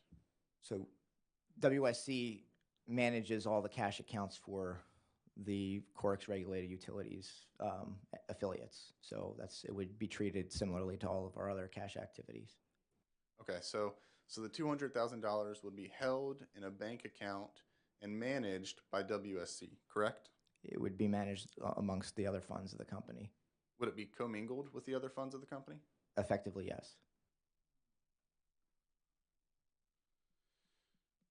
And I'm also correct then, based upon the answer, that the $200,000, which customers have essentially, they've contributed, there will be no interest accrued for the benefit of those customers, correct? My understanding in discussing with our accounting team with the WSC is that those bank accounts do not, in normal course, accrue interest on balances that are held in those accounts. And that's right, and that's a good point. In order to find out the answer, you had to go and discuss this with the accounting team at WSC, correct? That's correct. And Mr. DeStefano, does this $200,000 offset rate base? I don't believe we've included it in the revenue requirement. Mr. DeStefano, you mentioned something earlier about seeking deferral treatment, which you sought and were granted from this commission for Hurricanes Michael and Florence. I'm correct in that? Yes, we have filed deferred accounting petitions, yes. And you would agree with me, would you not, that should additional storms such as those occur, the company may seek deferral accounting treatment from this commission, correct? Yes, we have in the past and been approved for deferred accounting treatment, and those deferred costs haven't accrued interest or anything. Sure. But you could do that again if another storm hit, correct? We would potentially request it again, yes. Okay. Thank you, Mr. DeStefano. Mr. Chairman, I'd ask that the question and response to ORS discovery, I believe it was number 40, also be entered into the record as the next hearing exhibit. We will enter it as exhibit number 27. Thank you, Mr. Chairman. Thank you, Mr. DeStefano. Thank you, sir.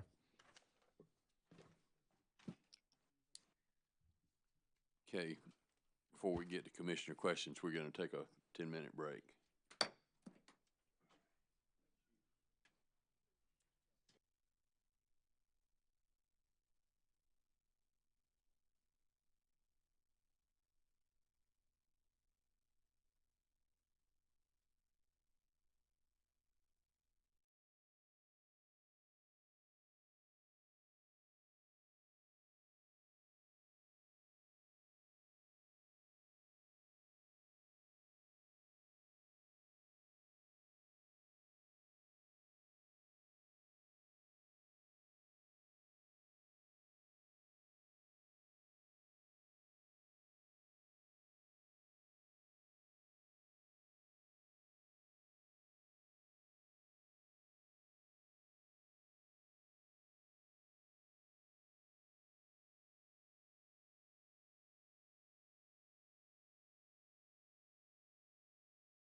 Okay, we're at the point of commissioner questions. Commissioner Belzer.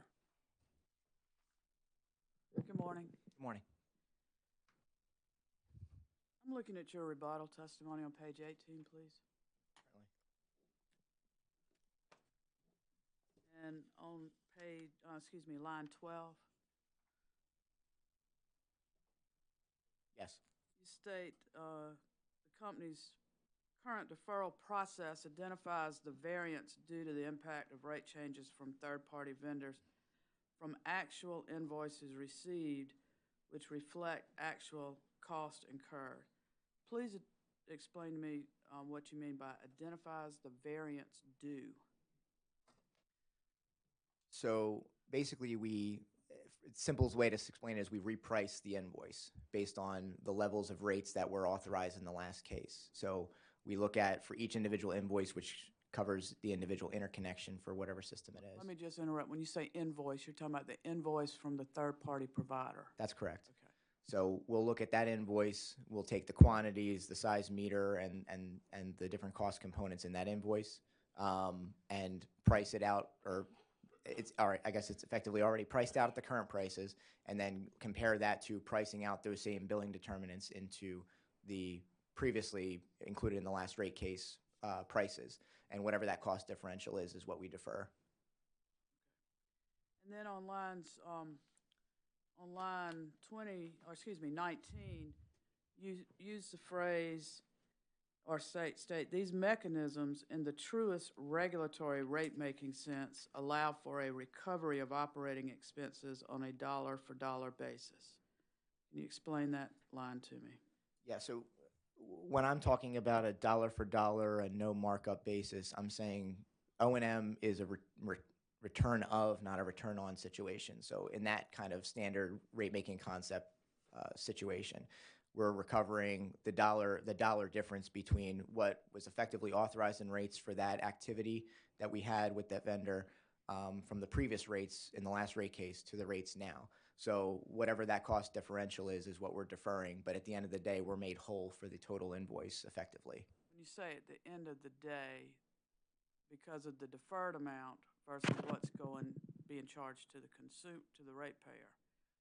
So, yeah, so what's hitting the expense is effectively a recalculation at the previous rates for that vendor. What's been authorized? What went into the authorization, that's correct. And then the difference between that and the new rates from that vendor is deferred, and then, such as this case, we're deferring and proposing amortization and recovery in rates from the customers. And is that the mechanism that was used since the last rate case? Yes, that was what was authorized in the last case. The rates were, but actually was this mechanism authorized in the 2017 or the 2015 docket? It was definitely in the 2017. I would have to go back and check the 2015 docket. And it's those differentials that have resulted in purchase water and sewer of, let's see, in the application, rounding just $8.8 million. In the application, I'm seeing an expense item of purchase water and sewer of over $8.8 million. Am I reading that correctly? I'm just trying to get there. 1 second. Yes, and that includes the ongoing expense levels and then a 3-year amortization of the accumulated deferral balance. So that's all of the costs that have been deferred and recovery of those over 3 years and the ongoing costs. And is it correct that the application, this application for that account, purchase water or line item on the combined operations sheet, for purchase water and sewer, that is 114% greater than what was approved in the last rate case order? Subject to check, that sounds about right. It was between $4 and $4.5 million, I believe, in the last case. I want to talk a little bit about the pass-through mechanism. And in this case, I'm sorry, I got so many papers in front of me, can't get the microphone. No problem. Let's look at the water pass-through mechanism. And Blue Granite is proposing for water distribution customers a base facilities charge that is a set monthly rate. Is that correct? Correct. A purchased water charge that is a volumetric charge based on what the meter reads. Is that correct? Correct. And Blue Granite is proposing to add a residential distribution charge that is also a volumetric charge. Is that correct? Right, and the way we derived that was looking at it, because currently there's a consolidated, just a single volumetric charge. So we're proposing to split out the purchased water costs specifically and have a separate charge for that, but combined, they were calculated as if they were one charge, and like we did in previous cases. Well, what is the distribution charge? What is that to recover? The distribution charge would be effectively recovering the non-purchased water costs of recovery that aren't captured in the base charge. So it would be the cost for the distribution lines to the customers, service lines, any other costs that would go into the base rate setting outside of the supply costs that we have from the third-party supplier. When you say recover the distribution lines and those are hard assets, are those not? They are, and to your point, we didn't do a full cost of service study in this case that would kind of break down or come to an identification of, what costs go into the base charge, what go into the volumetric charge, et cetera. So we haven't done an analysis specifically of what charges are captured in which buckets. Well, so many ways I could go.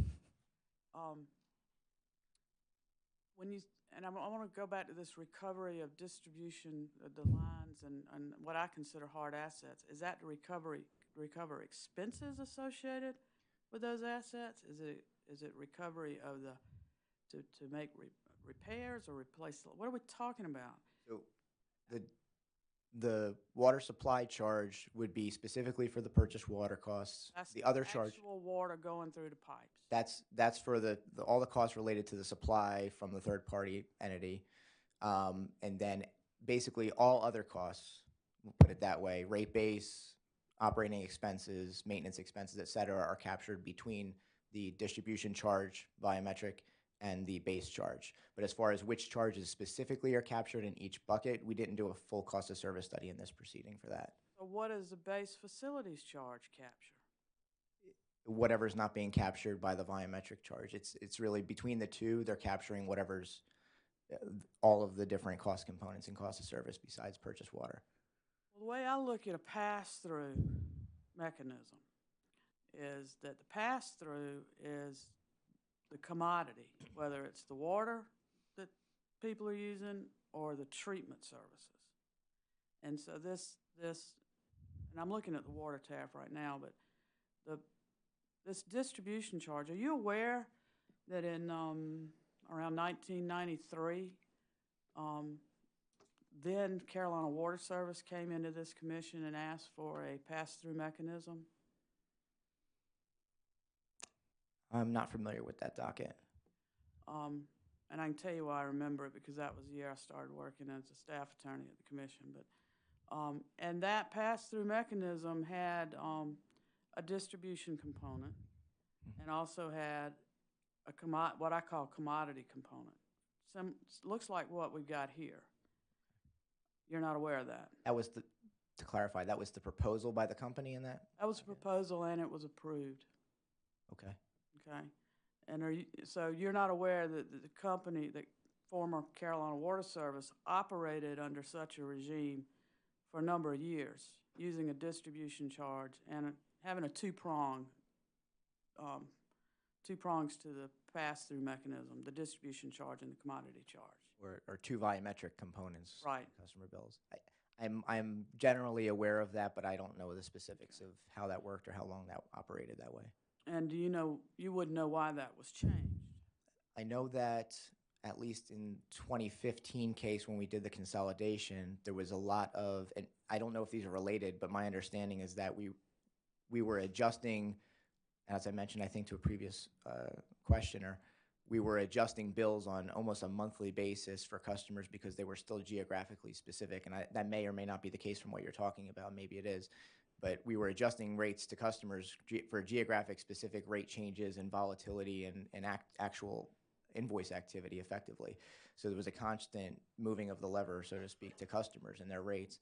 So I believe in the consolidated case of 2015, the consolidation went in, the different companies' tariffs got consolidated, and we ended up with this single volumetric rate for supply customers. And has the company, when in proposing this pass-through mechanism in this case, have they tried to look at positives and negatives, tried to look at negative impacts to the customers or unintended consequences from this mechanism?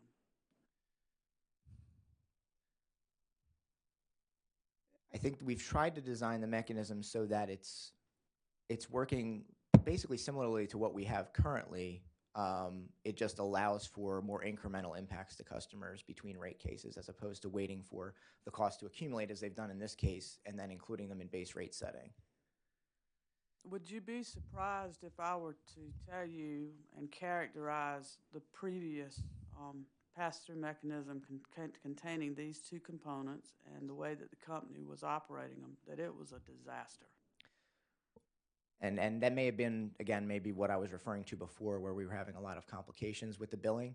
But I also want to make sure I'm clarifying that the pass-through, the charges that we're looking at in that proposed tariff are not the pass-through mechanism. Those are all base rate recovery items, and that the pass-through mechanism would be a separate charge should it be implemented with rate increases from customers to capture those incremental changes between rate cases. So these would all just be base rate recovery items. Well, when they came in '93, I remember Dave Demery on the stand. That's a name you probably don't remember. But it was the layout in the tariff looks the same as what y'all are proposing now. But it didn't operate to the benefit of the consumers in this state. And there are a number of complaint dockets out there on the DMS that can be looked at with that. Well, let's look let's look at your application. And this is one of the areas where it was, look at your bill form. Do you have a copy of the application with you? Any part of your, Yes, I do have a copy, yes. look at the bill form on that, in that application, if you would. Do you happen to know an exhibit number for that? I am looking. I will continue to look. I apologize. That's okay. Let me find I'm actually looking at the other application. It's Exhibit D. I will catch up in a second.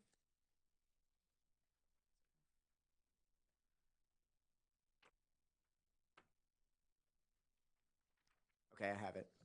Now, is this a current bill, or is this what would be proposed to be used if this mechanism or the tariff just as proposed? Let's assume the commission approves the rate structure proposed in the tariff. Would this be the bill form? Is this how it would look? The general layout would be the same based on the same billing system, but as far as the line items, this is the existing line items. Would the bill show separate line items for the residential distribution charge and the residential and the commodity charge? Yes, we would have a separate line item for each of those as we propose in the tariff line items, and then should a annual mechanism charge be implemented, that would also be an additional line item. So each one would be separated out. Can you promise that? We've committed to that through discovery when it was asked by ORS. We committed to doing that. Because previously, it was all lumped into one charge, the distribution and the commodity charge. And it created quite a lot of confusion. So yes, you are telling this commission that if this is approved, that it would be separately listed on the bill. Yes.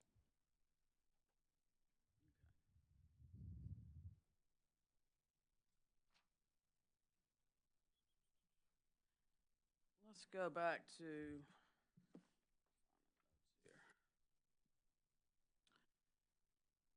does any affiliate of Blue Granite, any Corex company currently have in effect the pass-through mechanism exactly as proposed in this case? Is anybody, any other company that y'all are affiliated with currently using that mechanism? Got a question along those lines from ORS and Discovery, and I don't recall exactly which states I listed. There are a number of states that authorize either statutorily or individually these mechanisms. I know, I don't think any work exactly as we're proposing because we have a bit of a unique situation with so many vendors and different service territories, and many of our states are smaller than South Carolina operations, so they might work a little differently.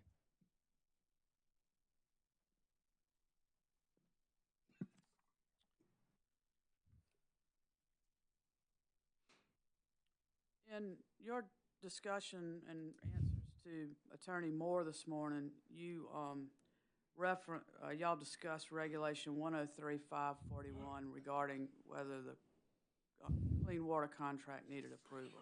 Do you recall that? I recall that. And did you study the regulation? I have reviewed the regulation, yes. Did you discuss what the regulation means with anyone?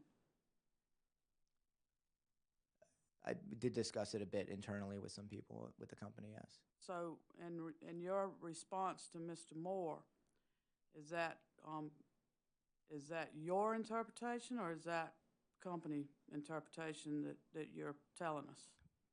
I'm providing my understanding is that I'm not sure. I would say it would be more. I would defer more to a legal expert to determine what a regulatory expert who could determine what exactly is captured. I understand that, but you gave us an answer this morning, and I'm asking you, is that something that you discussed in the company, and they clarified your answer, or is that your answer? No, I had reviewed the regulation recently, but my understanding and talking with people with the company is that generally what we've done in the past, I would believe pursuant to that rule, is supply developer agreements and purchase service agreements for approval to the commission. There's also did you also look at, I believe it's 103-734 regulation? Is that the sewer equivalent or the water equivalent, water rather? equivalent. Excuse me, thanks. Okay. Yes. All right. In your discussion on the clear water contract, you indicated several times that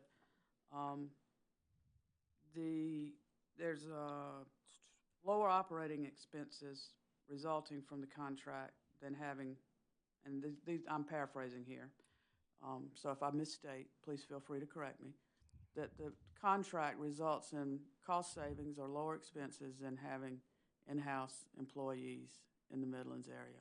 Is that fair? It was a comparison to our test year, what we had incurred in the historic test year. Yeah, it was a savings. Okay. Can you identify for me those where the savings were and quantify? I believe I mentioned I quantified in our filing with the initial filing. The numbers included in the initial filing was about a $61,000 net savings Annually? between Annually? Annually. Excuse me. Yes, O&M savings. With adjustments and corrections identified by ORS to some of our numbers in the filing, that number has changed to $168,000 of net savings. And a lot of that, I believe, is on the personnel side. A lot of the costs that are included in the Clearwater agreement are labor, maintenance type, labor type work. So the general savings was on the labor side. We had, and I believe this question came up before, and I can also clarify this. We had 7 employees at the time or leading up to the changeover to Clearwater's operating in that area. Area manager, 3 field techs, and 3 water sewer operators. And Clearwater's now taken over that. So that's part of the puts and takes of taking on that agreement and the cost that the company is no longer incurring and then companies taking on with the contract. So there was 7 prior to the Clearwater. Is it Clearwater or Clean Water? Clearwater Solutions. Okay. there was 7 employees in this Midlands area handling all that work? Before we began the agreement effectiveness, yes. Were those employees moved elsewhere, or were they are they no longer with the company? I believe 2 of the employees were transferred to Clearwater to assist with the changeover. Oh, really? And Are they one, still working for Clearwater? I'm not sure about that. I would have to check with our operations team. Our area manager got reallocated to a different area of the company, and I'm not sure exactly what was done with the additional employees. They may have left voluntarily or something to that effect. So what is the, do you know how many employees the company had at the last rate case versus the number of employees that the company has included in this rate case? It is definitely less, especially when you consider the allocations from the now regionalized management team. The company is included in this case, and ORS's position has included 27 full-time Blue Granite employees, and there's 8 regional generally management employees that also work with Blue Granite.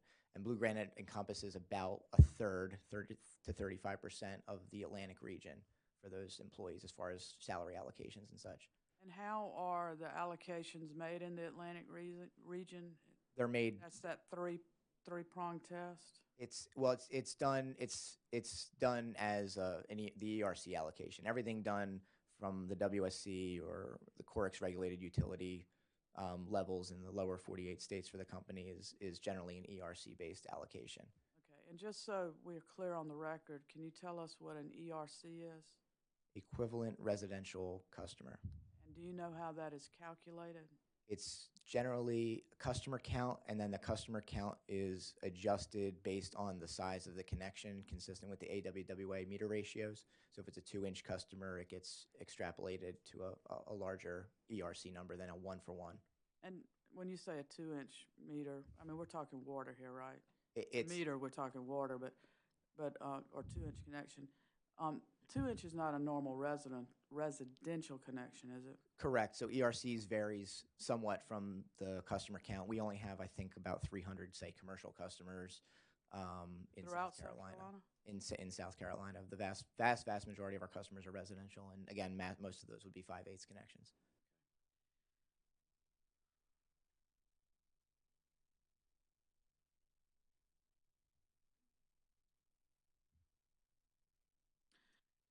Yesterday, in your discussion with Attorney Moore, you indicated that the amount of the sewer was based on the size of the house. Am I missing that? And maybe to clarify that, the tariff dictates that we bill sewer based on SFEs, single-family equivalents, and I believe there's a definition in the tariff that we can look at that explains what that means, but it's generally based on the anticipated flow rate of that premise. Generally, that's something that can be determined with the developers. A lot of these systems are former developer systems, so the premise sizes and the expected flow rates are basically determined at that time for the premise. Okay, you just mentioned something that said a lot of these developments or systems are former development systems. Explain that to me, would you? Yeah, again, I've only been with the company for so long, but a lot of the systems are developer built-out systems that have then transferred their assets over to the company over the years, going back decades. That work still is continuing, especially in, say, places like Lake Wiley. So as developers wish to build in our franchise territory, they would work with us to transfer those premises and the assets supporting those premises to us, and we would then support those customers. And when they transfer those assets to Blue Granite, how are those booked? They would be booked as contributions in native construction or CIAC. Because Blue Granite's typically not paying the developers for those assets, is that correct? Correct, and it depends on, every developer agreement can be a little bit different, and those again are submitted to the commission just for clarity. But yes, if the company is not paying for those assets, then it's treated as a rate-based deduction. Okay. I'm sorry I digressed, but I do want to go back. Well, that's okay. Never mind, I'll leave that one.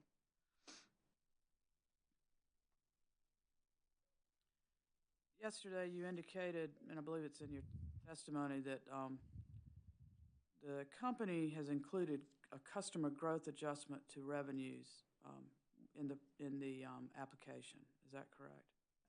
I don't believe we did initially in the application. ORS did propose one in their testimony, and we've accepted their adjustment. That's where it came from. With the amount of revenues in the, what was the amount of revenues requested in the application? Was there a let me just ask this. Was there a difference in the revenue calculation in the application and what was included in your testimony? My testimony supported, except for just clarifying a few things that changed over the course of the case, because testimony was filed about 3 months after the application initially. So, but I generally was true to the original numbers of the application. But was there a difference? I didn't present a different revenue requirement number, no.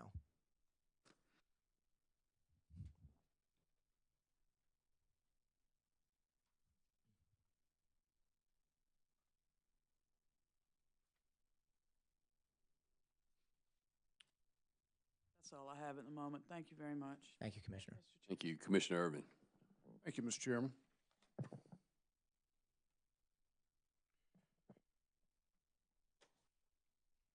I want to talk about the Interstate 20 plant for a moment.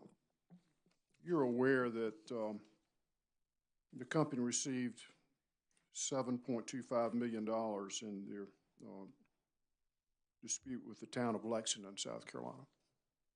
Yes.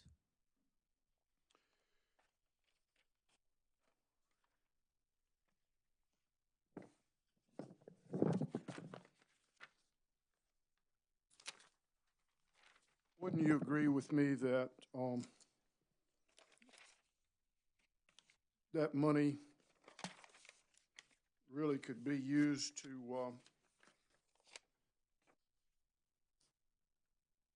since the company received recovery of expenses and maintenance as part of that rate base, shouldn't the company mitigate the cost of the rate request and create goodwill with your customers by sharing the proceeds of that award? A couple things I want to clarify around that number. I went back and I did review, after this came up recently, some of the moving parts to that proceeding. So the company did receive an award of $7.25 million for the valuation of that system that was transferred in February of 2018 to the town of Lexington. The company then, there was interest included in that based on the gap, however it was calculated to final payment. Then the company also still had net book value on its books that were basically stranded assets in the prior case of about $4.6 million that the company still had on its books as effectively non-utility plant. They were taken off the books in the last rate case and not asked for recovery from customers. The company then had about $1.7 million, I'm using approximate numbers, of legal costs and other litigation costs related to pursuing the valuation result in that proceeding. You were reimbursed for that, though, weren't you, by the court? We were not directly reimbursed for legal costs, no, in that order. Did you ask for it? Because the law provides it for it, the statute on condemnation. Why didn't you ask for it? I would say that's a legal question. I wasn't part of the proceedings directly. I'm just trying to summarize the results of the proceeding. And we also had on the books about $1.3 million of goodwill from the acquisition of that system amongst the larger affiliates by Corix.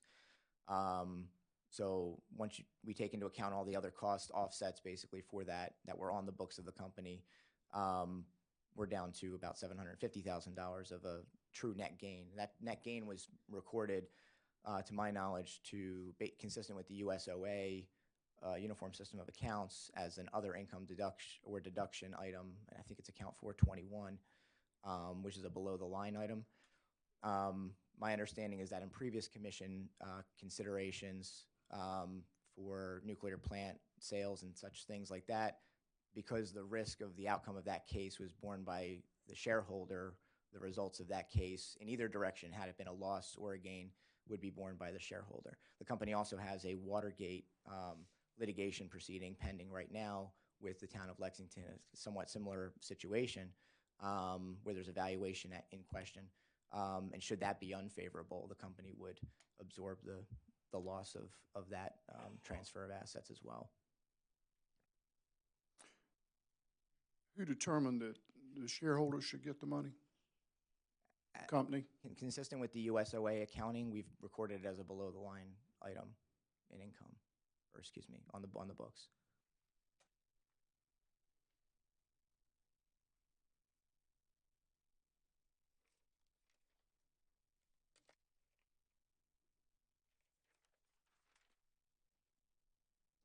Now, we were talking earlier about the number of buckets that the company has created in its application. There's a bucket that has to be filled from ratepayers for distribution charge, correct? Correct. And what percentage of the bill is, could you define distribution charge for us again, please? Well, specifically related to the customers that are supplied by third-party vendors, yes, we split out the volumetric charge into a cost component for specifically the third-party charges, and then left the remaining volumetric charge as a distribution charge. We're not otherwise proposing an overhaul, or so to speak, of our rate design from previous proceedings. We allocated any rate increase from this proceeding proportionally across all of our charges, absent that slice out. So that's the distribution charge. Then there's a volumetric charge.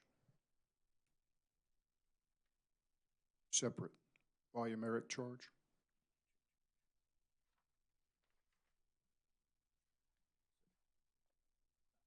I'm sorry, I want to make sure I'm following what you're looking at. You're looking at the proposed tariff, I assume? We did separate for purchased water supply customers, or customers supplied by third parties. We split out the volumetric charge into two items, one being a distribution charge and one being a purchased water charge. Okay.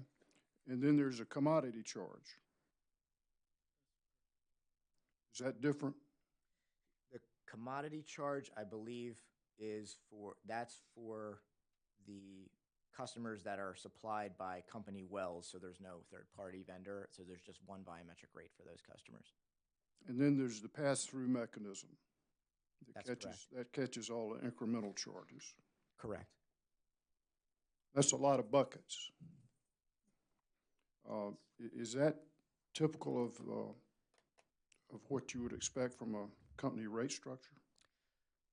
I would say the rate structure depends on the nature of the service being provided and how those costs are being recovered. I know in some other jurisdictions, for example, New Jersey, purchased water expenses are an entirely separate line item on all customer bills, and are actually stripped out of base rates and are a separate component altogether in a separate rate filing. So there's many different ways that the rate design can be structured.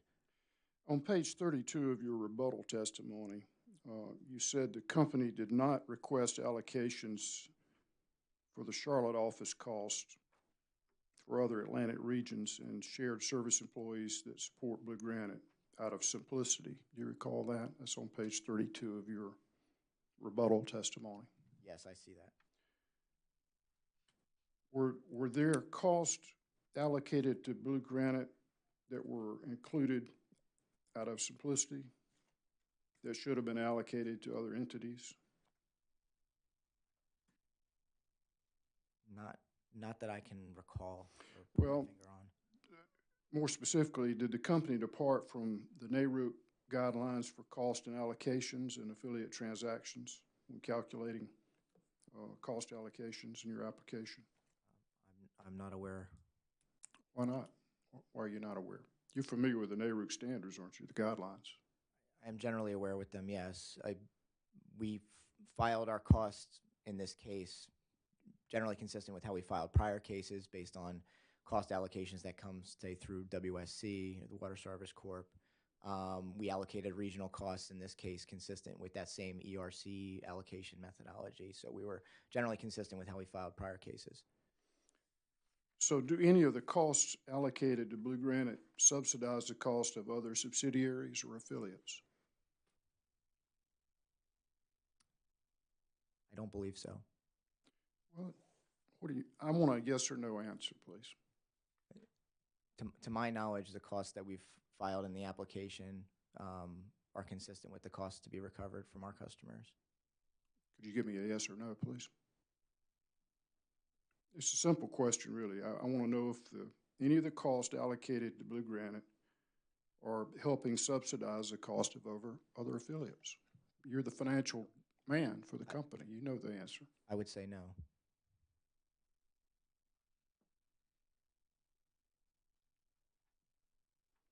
Does Blue Granite provide any services to any regulated affiliates? Not to my knowledge.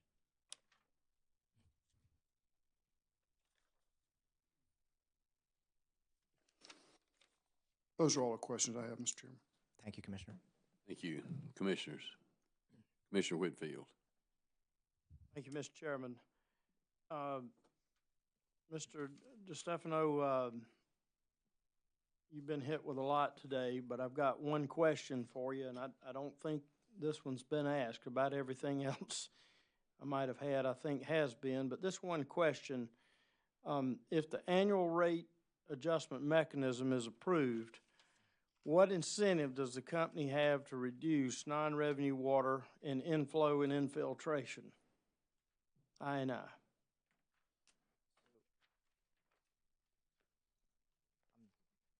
Bear with me a moment. I believe I did address this to some degree in my rebuttal testimony. I just want to make sure I'm covering the appropriate bases here.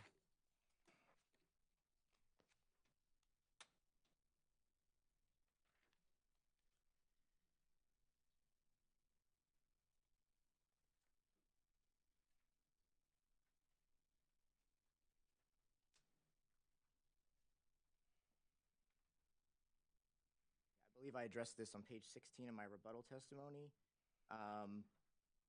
Basically, we're incentivized to track this information because it gives us better data as to where our costs are going, and it helps us identify problems of where we need to prioritize capital investment, where we need to, if we identify any impacts to customers, if we've potentially got slow meters that need to be replaced and things like that. So tracking this information, the non-revenue water information is valuable to us, absent the considerations for recovery.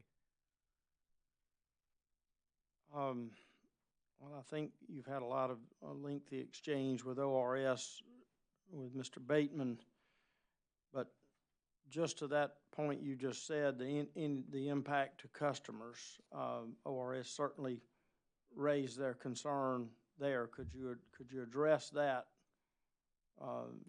their concern once again on the impact to customers?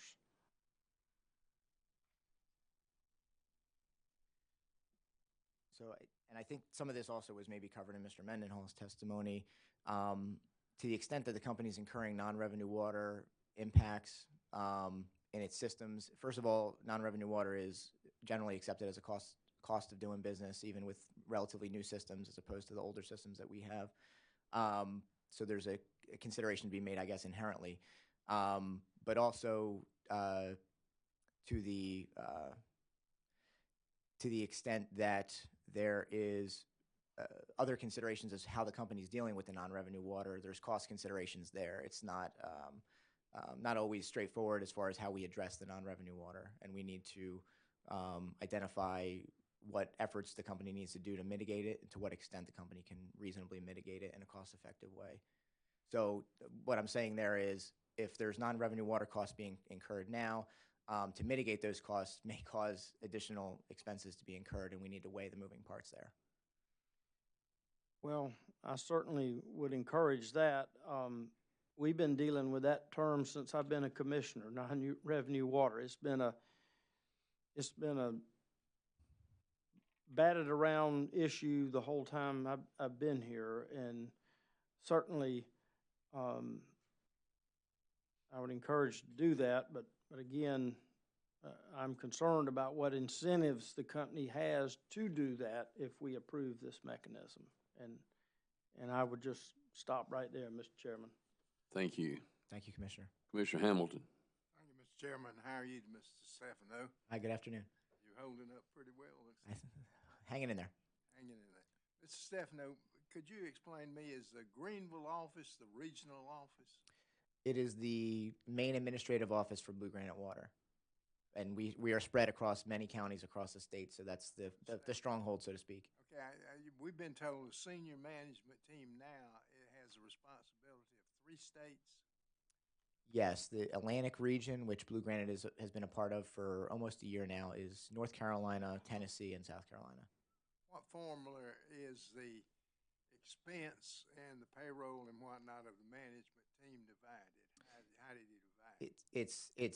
It's pushed to the different individual states through an ERC or equivalent residential customer basis. So that's where I was using the number of about 35%, give or take, for Blue Granite in that pot. Tennessee is very small. We have a couple hundred customers there. North Carolina is a little bit bigger. So it's a roughly 2/3 North Carolina, 1/3 South Carolina, and a little bit in Tennessee.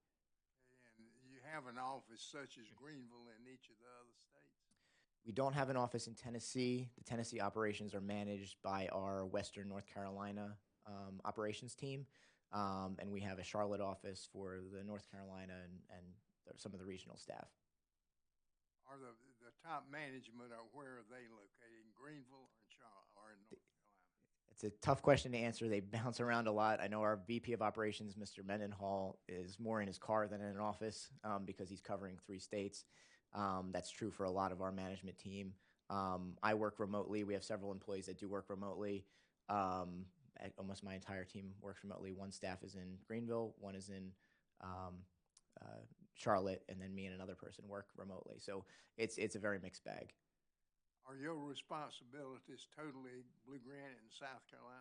My responsibilities are regional, but I support Blue Granite as a primary responsibility for me.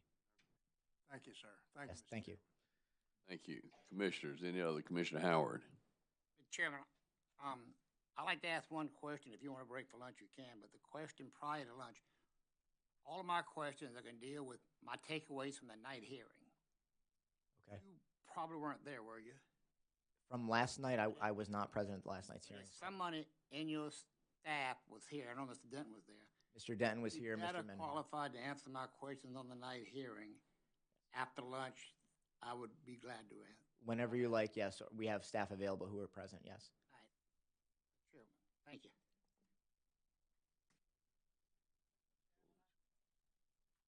Mr. Chairman, I have a couple more if I could. Commissioner Belzer. I'm sorry. I just No problem. I found another note. I apologize.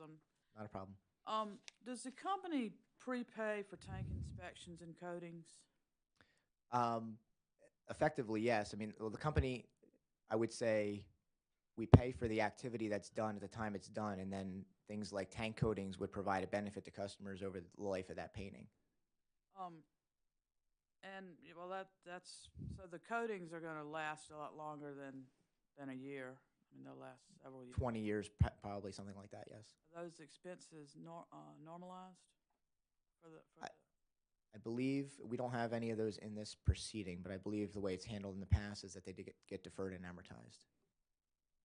Tank painting Deferred. expenses. They Yes, were so listed as deferred expenses. they get characterized as what we call deferred maintenance items, and then they get amortized over the life. It may have been because I had a conversation with Mr. Morgan yesterday, I believe it was. But I will look at that. Okay.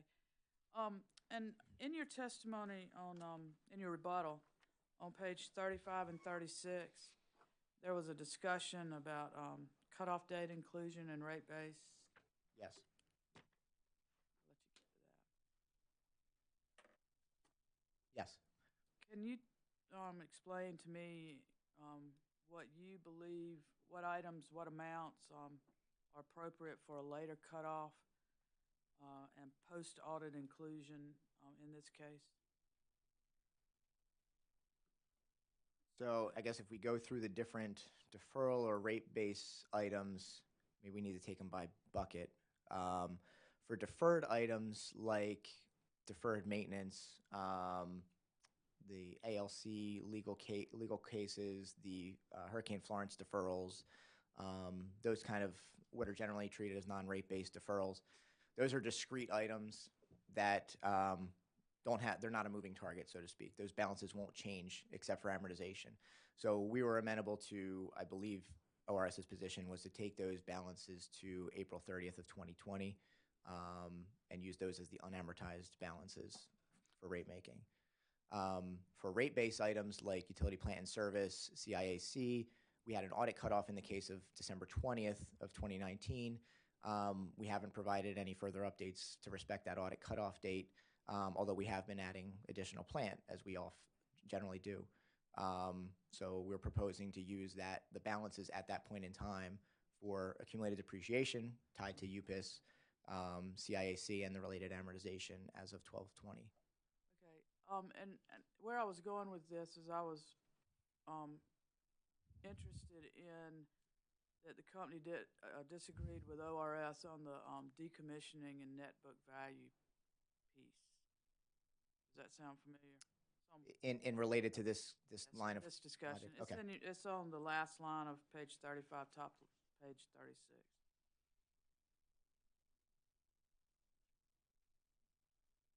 Why would that? Those would be treated differently because those, again, are discrete balances. We know what those dollars are. They're not going to change between an audit cutoff, rate effective, and out into a rate effective period, and so on. So because we know what those balances are, we've already decommissioned those assets. We know what the book values are. We know what the decommissioning costs are. Those are items that are easy to kind of extrapolate out, so to speak. So we're amenable to using the effective date of the rates for that, or we've used April 30th as an estimate, I suppose. And lastly, you indicated that you tend to work remotely. What does that mean? Are you working out of your house, or are you in an office somewhere? I do work from home, and except for obviously situations like this or any other type of meetings or hearings I need to be a part of, yes. So for you and your team that work remotely, is there any office space allocated to y'all? We don't have any office expenses. We're kind of out of the. So any of the office expenses that are discussed in this case, they don't include you and anybody working remotely? No, so yeah, and when I supplied my rebuttal testimony exhibit with the Charlotte office information, even though that's technically my home office, it would be if I was in Charlotte, I took myself out of that equation specifically for that purpose. I'm not in that office, so I'm not asking for allocations or anything related to me for that. Thank you very much. Yes. That's all I have, Mr. Chairman. Thank you. Commissioners, any other questions? Okay, any redirect? Yes, Mr. Chairman. Mr. Chairman, Yes, sir. I can ask my question now to make your life easier. Go right ahead. And I understand you might not know the answer, but the purpose of my questions are basically to take away from the night hearing. My personal takeaway from the night hearing. Probably by far the most frequently heard complaint was the cost. Now, I guess I could say subject to check, but I feel as if your requested rate goes through. I'm fairly sure you would be the highest, you'd have the highest rate of any regulated utility in South Carolina. Water utility. Do you accept that fact, or do you know? I don't know definitively, but subject to check. Well, with that in mind, and with the plight of the low-income people in South Carolina and in your footprint, what percentage of disconnects do you have a month? And you can do this by different areas or an overall system. I'm not the closest person to that information, so I hesitate to answer. I think Mr. Mendenhall is probably better equipped to answer that question. As an operations lead. Then let's talk about benchmark. You mentioned, Roundup. You mentioned Roundup. Yes. You mentioned you were opting in. You had an opt-in. Yes, voluntary, yes. What was the disadvantage of an opt-out? Discussions with the Office of Economic Opportunity and some other folks familiar with existing Roundup programs. There's potential customer dissatisfaction with something like an opt-out. That would require likely more notification to customers to make them aware of the instance of the charge being put on their bill and the need for opting out and how to do it and everything else. So it kind of puts a little bit more of an onus up front to get customers informed to it, so that they're aware of what's happening. With an opt-in, again, it's voluntary. Customers can participate if they so choose, and it's a little bit more open for customer interaction. The electric co-ops in South Carolina, a big proponent of Roundup. They all virtually all of them use the opt-out approach. And according to them, the opt-in approach, you get something like 10 or 15% participation. In the opt-out program, you get something like 80-some% participation, which consequently will put a lot more money into the fund for low-income people. I didn't know if you were aware of that or not. I'm aware of that being a potential benefit of an opt-out method, yes. Again, I think that has to be weighed with what I put forth here. There's some pros and cons to either method.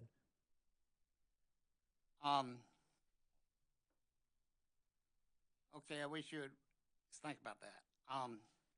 The other complaint that I had is customer service. I had a lot of customer service complaints. And let me get my paper here. But do you have benchmarks for customer service? Utilize benchmarks? I believe we do have KPIs or key performance indicators with our customer service team, yes. Well, the benchmarks that I'm familiar with are percentage of calls answered within 30 seconds. Do you know that answer? Percentage of your customer calls answered within 30 seconds? I believe Mr. Mendenhall can probably answer more specifics. I'm generally aware of the Go KPIs. down all of them to the percentage of calls abandoned. Okay. Percentage of calls about bills being rendered timely. Percentage of missed service appointments. Percentage of complaints filed while ORS of PSC. And keeping a record of service interruptions. Those are the benchmarks that we're used to in evaluating customer service performance. Could Mr. Denton provide me that numbers after lunch? If not, off the top of our heads, we can definitely submit a late filed exhibit if needed. Pardon? Well, at some point in time, let's just say a late file exhibit. We could provide a late filed exhibit if that's helpful. Thank you. Yes. Thank you, Commissioner.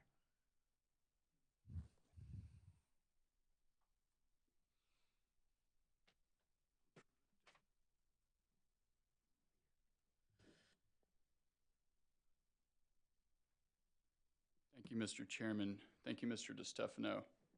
Just a few topics. Council for ORS discussed to some extent the Storm Reserve Fund.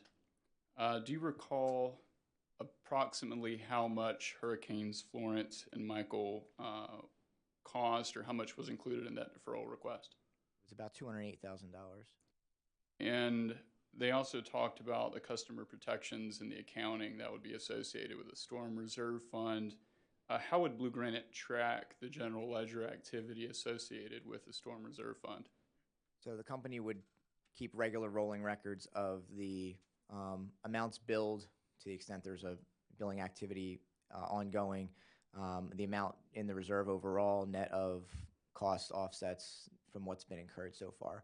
So as the costs get, as the fund balance it reaches its threshold, the company would notify customers that the charge is being removed from bills, and as costs are incurred, the charge would be reinitiated, and we would keep these records. And I believe we discussed with Mr. Maybe back and forth in testimony with Mr. Bickley that we would provide annual compliance reports to the Commission and ORS. Yeah, and so that was my next question, I guess, as related to the accounting associated with it.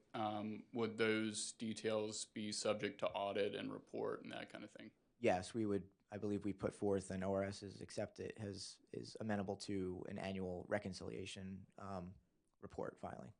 Would the company be willing in future rate cases to reevaluate the benefits and costs or effectiveness of the storm reserve fund? Yes, I would say that each rate case would, this fund can be subject to additional scrutiny, considerations, and updates as needed. There was also some discussion of the pass-through mechanism and the costs and benefits associated with that. What happens if you wait until a rate case to update these third-party rates? Yes, a lot of it depends on the variability from the vendors, and we don't know in advance which vendors and when are going to change rates. But again, for this very proceeding, over 10% of the rate request is an annual amortization of what's been accumulated since the last rate case. So without a mechanism, it's basically all caught up, so to speak, in the base rate case, and that can exacerbate the rate increase. You're a finance guy. I would ask you to put your customer hat on. If those rate increases are saved for a rate case, can you comment as to what it looks like from the customer's perspective? So yeah, the customer would have included in their rates a previous level of cost that the company was incurring, and then once the new rate case goes into effect, the new level of cost would be included in base rates, and on top of that, there would be this catch-up of the accumulated differences. So that's where the exacerbation would come from. And do you remember offhand what percentage of the rate increase in this case is attributable to these third-party rate increases? So about 40% total of the rate request is from third-party increases since the last case. Of that, about a quarter of it is a 1/3 amortization over 3 years of the accumulated deferrals. I would also ask about the inverse. What if you update those rates too frequently? You had mentioned previously that the company had a pass-through mechanism that updated every time an individual third-party provider updated its own rates. What happens from the customer side if you do that? Well, the negative there would be the company would have to file for a rate adjustment every time we have that rate change. So there'll be additional administrative burden with many different rate filings, probably over the course of a year and going forward. The customers would see an incremental increase that's tied to maybe their individual supplier, but the base rates were not set based on individual suppliers. They were set on a consolidated basis. So there's a disconnect between the mechanisms methodology and the base rate methodology, and that complicates the next rate case. Are you aware whether other water or wastewater utilities in South Carolina have a pass-through mechanism? I'm aware of, I believe it's Ocean Lakes and Kiowa that have pass-through mechanisms in place. Do you know whether other utilities have a hearing component associated with their pass-through mechanism process? My understanding of their filing process is they notify the commission of a change in their vendor rate and propose a change, and it gets approved. And it's, I believe, a relatively quick process, maybe 2 months total. There were some questions about non-revenue water in the context of the mechanism. Who decides, or who can decide, who has the authority to decide whether the mechanism can, should, must include a non-revenue water threshold? The commission, based on the evidence in this case, can decide to implement if they desire a non-revenue water threshold for the reconciliation in the mechanism. And from a financial or accounting sort of logistics perspective, would, for example, a 20% threshold be readily or not implementable as part of the pass-through mechanism? Yeah, it would just be one more component of the calculation. It wouldn't overly complicate the calculation. One more quick question kind of related to this topic. Commissioner Urban asked about multiple line items on customer bills. What are the pros or cons, benefits and costs of including multiple line items on a customer's bill? It's something that's been raised a couple times in this case is transparency, and we've heard it from customers. We heard it from the mayor and IRMO in discussions there and hearings.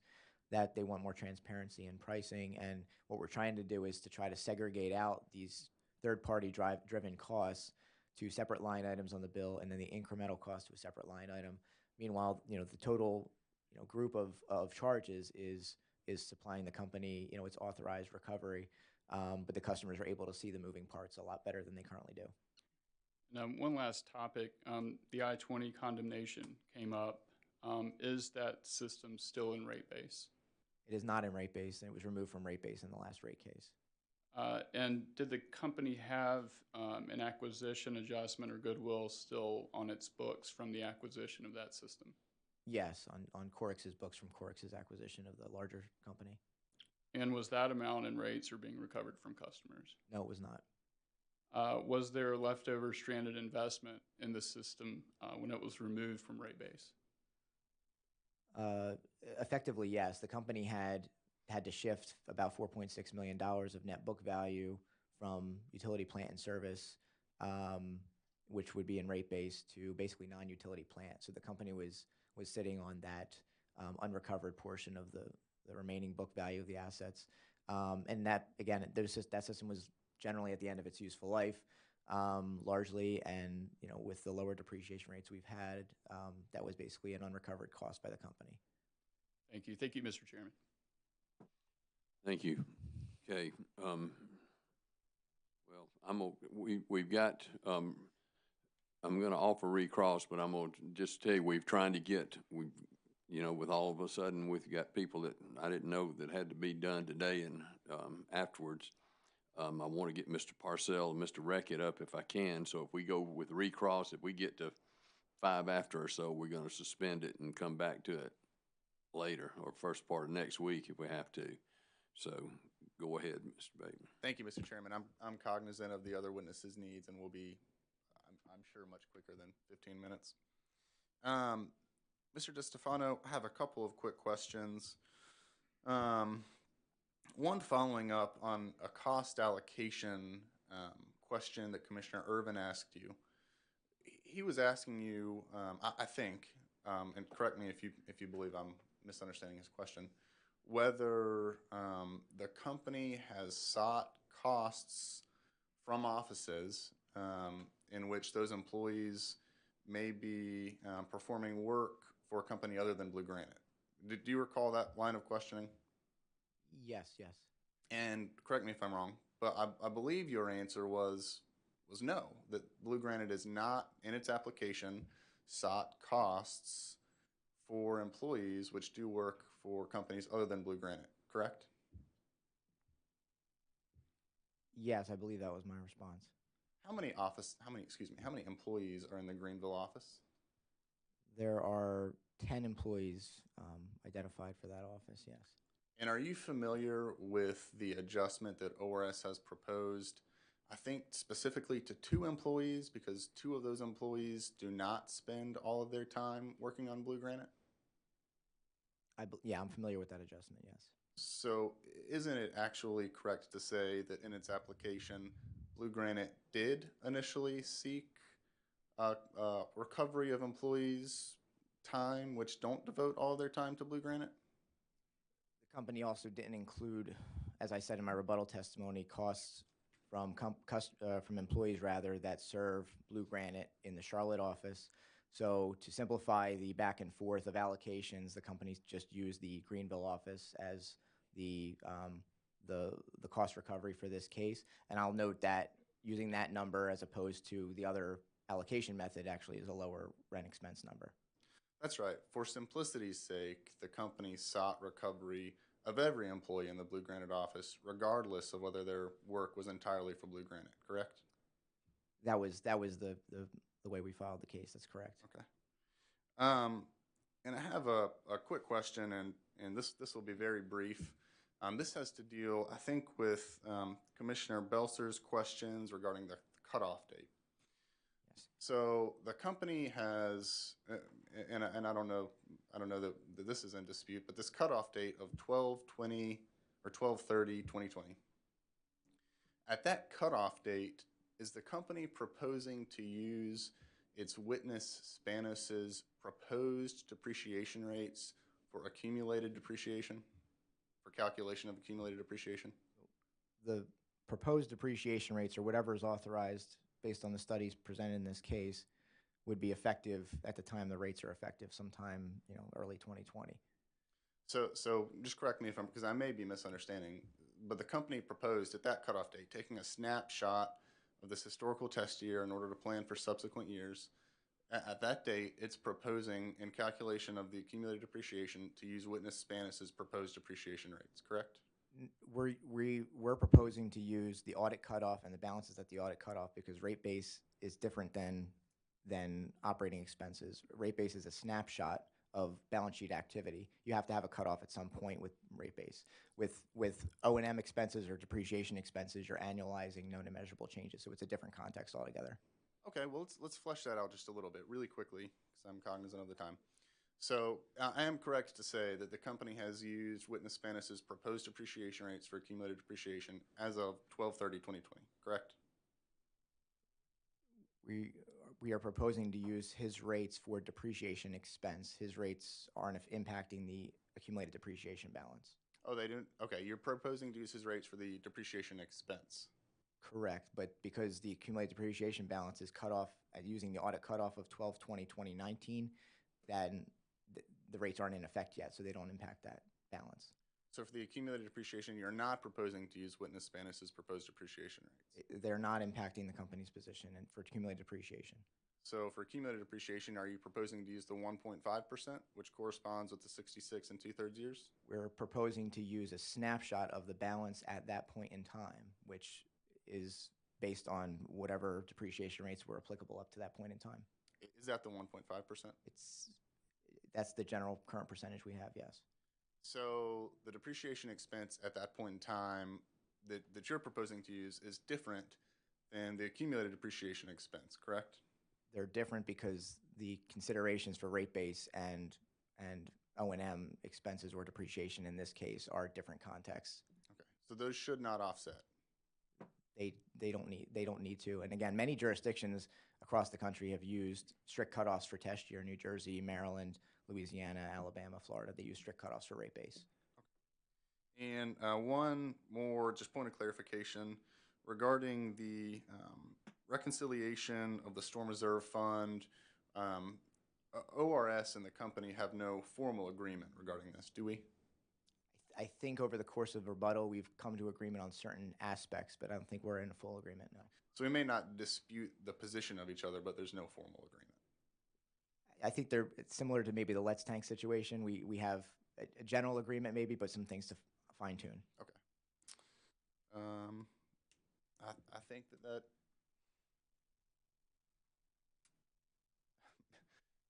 Mr. DiStefano, are you aware of any water and wastewater utilities in South Carolina that have a pass-through which recovers non-revenue water? I would have to review the other pass-throughs to know for sure, but I know there are many in other states that include either full cost or an allocation for an assumption for unallocated water. So there is generally considerations. If there's not a consideration, I think that implies that there should be no non-revenue water loss, but we know that's an inherent part of operating the system. But you're not aware, you don't know of any water and wastewater utilities in South Carolina? I would have to review them. Again, our mechanism is proposed is a bit different than the other mechanisms. Thank you, Mr. DiStefano. Thank you. Thank you, Mr. Chairman. Thank you. Any other recross? Yes, sir.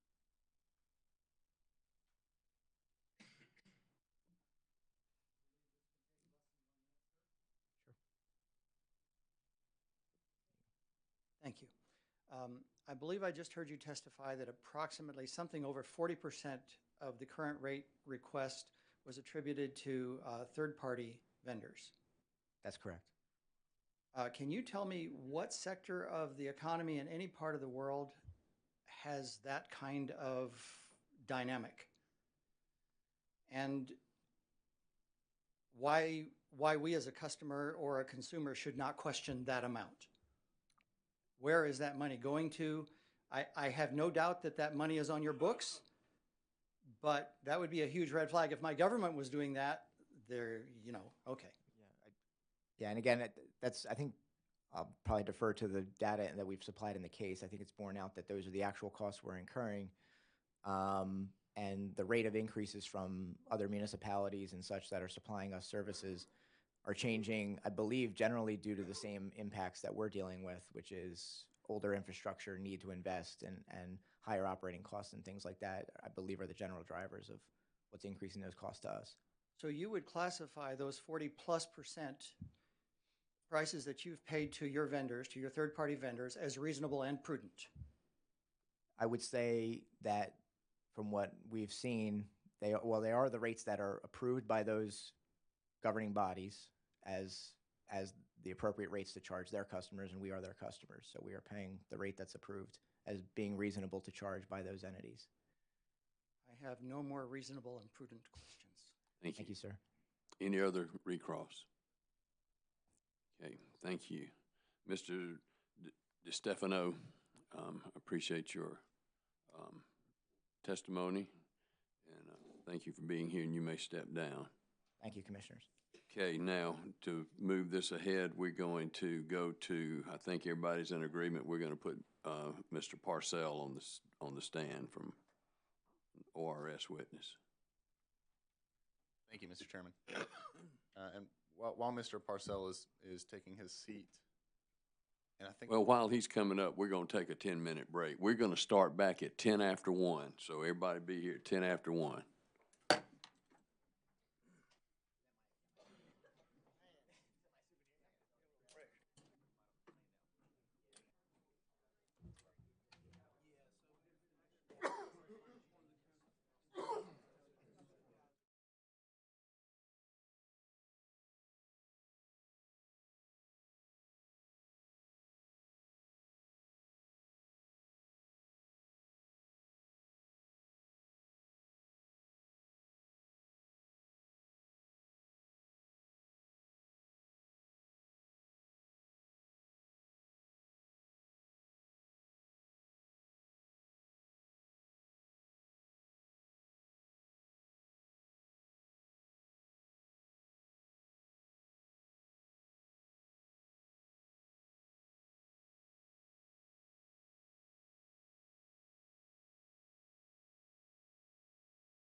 Thank you, Mr. Chairman and Mr. Kendry, for allowing us to go out of order.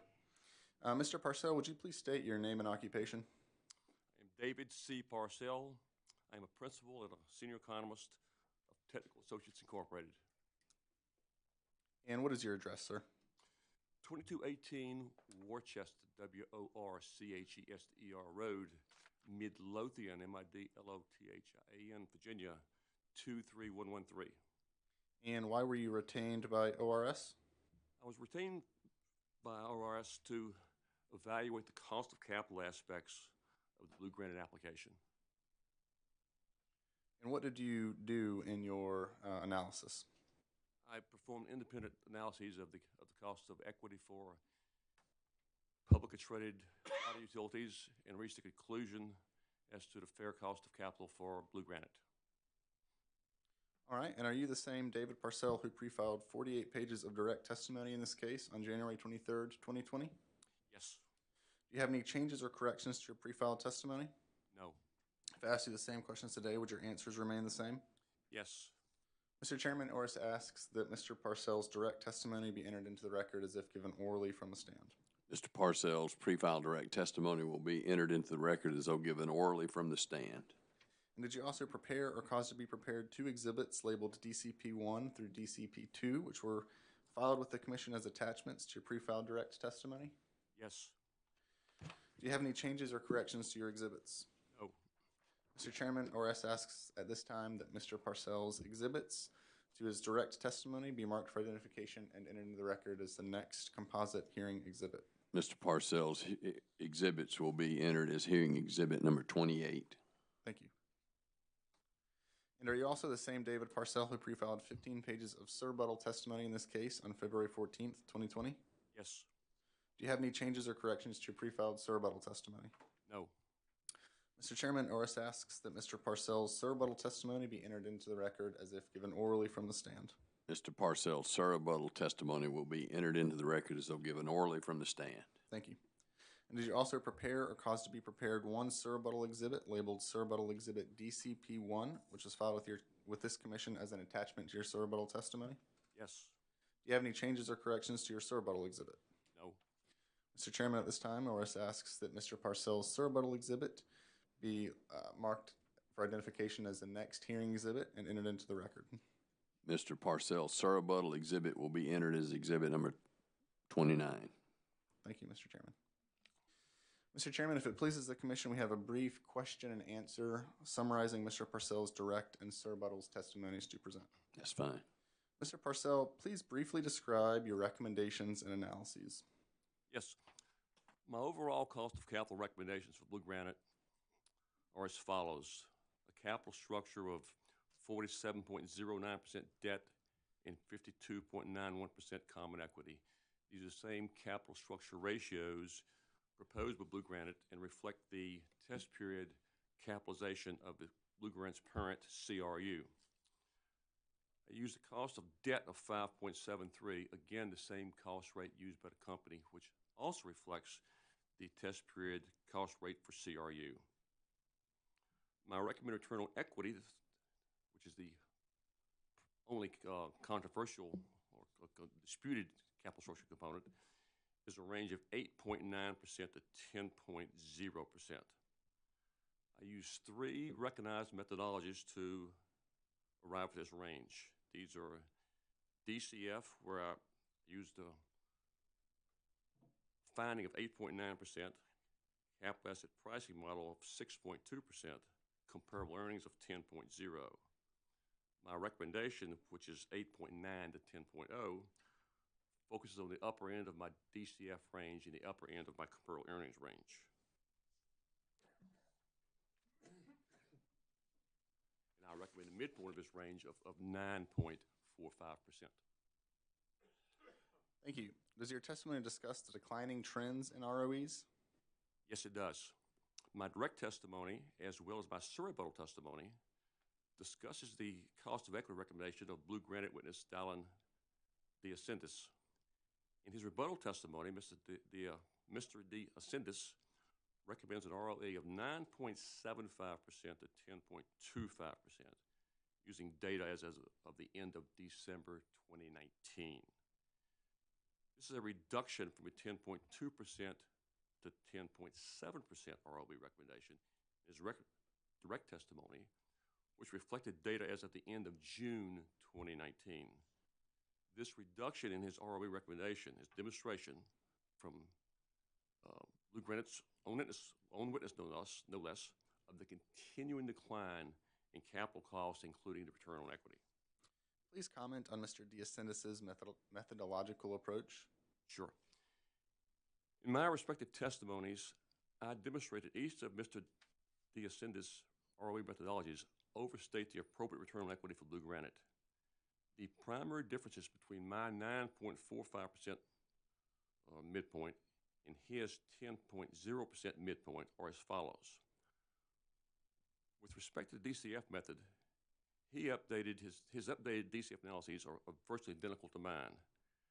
However, he declines to accept the validity of the DCF model, largely because he claims these results underestimate the ROE at this time.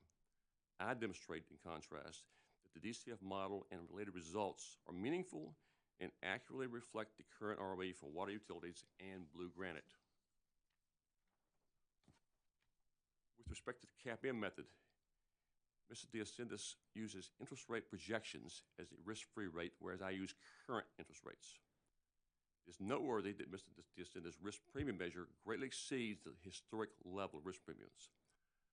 I also demonstrate that past use of projected interest rates in a CAPM or risk premium context results in interest rate levels that greatly exceeded actual interest rates, which translates into excessive CAPM and risk premium results. Mr. Diascendis' risk premium method is also guilty of using excess levels of risk premiums. He has offered no rationale for his risk premium components being so substantially greater than historic risk premium levels. As for the comparable earnings method, he does not employ a CE analysis as part of his testimony, whereas I do. This third method of analyzing an appropriate ROE for Blue Granite properly considers the opportunity cost of capital investment and is a proper method to be used, as I've done so. Could you please elaborate on the risks inherent in using interest rate projections as a risk-free rate as opposed to using the current interest rates, which is your approach? Sure. The use of forward-looking interest rates and bond yields is problematic in cost of capital analysis, as these are forecasts and they're estimates and they're not known and measurable. Further, as I stated in my rebuttal testimony, using current yields is reflective of investors' assessments of capital market conditions at the present time. As an example, Mr. Diascendis' testimony in the 2017 Carolina Water Service docket number 2017-292-WS, before this commission, incorporated prospective yields into his analyses. At the time, he used a 4.86% adjusted prospective yield on A-rated public utility bonds as part of his risk premium analysis, 4.86%. Actual yields are currently at 3.6%, over 100 basis points less than the assumption he used. He also relied on forecasted yields of 30-year Treasury bonds in his CAPM analysis in the 2017 case. At that time, the forecasted yield he used was 3.58%. The actual yield on 30-year Treasury bonds is currently 2.25%, more than 125 basis points less. These are just a couple examples of how using projections can underestimate a company's required return on equity, and it is a reason why you should not be using projected interest rates but current interest rates. And correct me if I'm wrong, Mr. Parcells, but those are examples of why using those projections can overstate the company's requested ROE, correct? Yeah, absolutely, overstate. And does that conclude your summary? Yes, it does. Thank you, Mr. Parcell. Mr. Chairman, Mr. Parcell is available for questions from opposing counsel and the commissioners. Thank you. All right, cross-examination, 40 Love. Thank you. Consumer Affairs. Thank you. Town of Irmo, Mr. Moore. Thank you. Mr. Knowlton. Thank you, sir. Mr. Dover. Thank you. Mr. Kendry. Thank you. Looks like we're to you, Mr. Ellaby.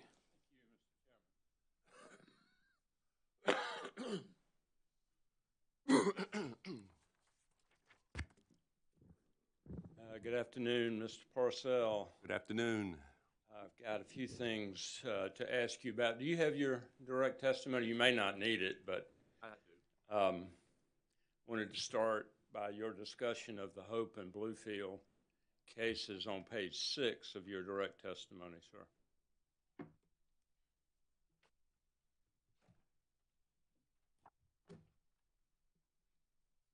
Okie doke, I'm there. And that's sort of the starting point for analysis of the cost of capital issues that you address in your testimony. Is that right, sir? Me and everyone else, yes. That's right. And this commission has cited them repeatedly in cases that it has decided on these issues. Is that correct, sir? Yes, I state my testimony, yes. Yes.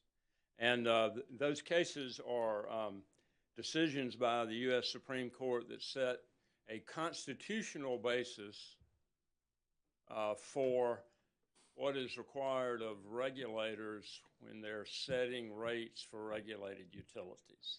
Do you agree with that, sir? I don't know if I can agree or disagree if you use the term constitutional basis, but it's a basis, yes. Do you have an understanding? You cited the cases in your testimony. Do you understand that what the court was saying in these two cases was this is what due process requires under the United States Constitution? Yes, yeah, we agree with that. It was the word constitutional that threw me off. Okay, gotcha. And in looking at the site you have on page 6, line 28, you cite the Hope case, and I'm going to read part of this. From the investor or company point of view, it is important that there be enough revenue not only for operating expenses, but also for the capital cost of the business. Did I read that correctly, sir? You did. And those are two different components that go into rates. Isn't that right, Mr. Parcell? Yes. That the rates have to be set at a level that will allow the company a reasonable opportunity to recover its operating expenses first. Correct, sir? Correct. And then also a reasonable opportunity to recover a return on its capital investment devoted to the public use. Is that correct, sir? That is correct. And both of those components together are what this commission is addressing in this rate case that Blue Granite has filed. Is that right, sir? Right, that's your so-called revenue requirement. Yes, sir. And your testimony goes to the second part of that, which is the return on investment that the investors would be looking for as they consider an investment in a company like Blue Granite. Is that right, sir? Correct. But you are aware that the Hope and Bluefield cases also require that rates be set at a level that gives the company a reasonable opportunity to recover its operating expenses, correct? That's what it says here, yes. Yes. If I Well, it did say prudently incurred operating expenses. Yes, sir. That's right. Prudent and economical. The term was used, phrase used, prudent and economical management. Right. Yes, sir. Absolutely. Now, if we could turn to page 20 of your direct testimony. Okay. This is where you're describing your discounted cash flow analysis. Do you see that, sir? Yes. And you talk about, I'm looking at on page 20, beginning at line 23, the very bottom of the page. The second DCF principle is that investors value a dollar received in the future less than a dollar received today, i.e. the time value of money. Would you explain that, just elaborate on that concept for us a little bit? Well, if someone offered me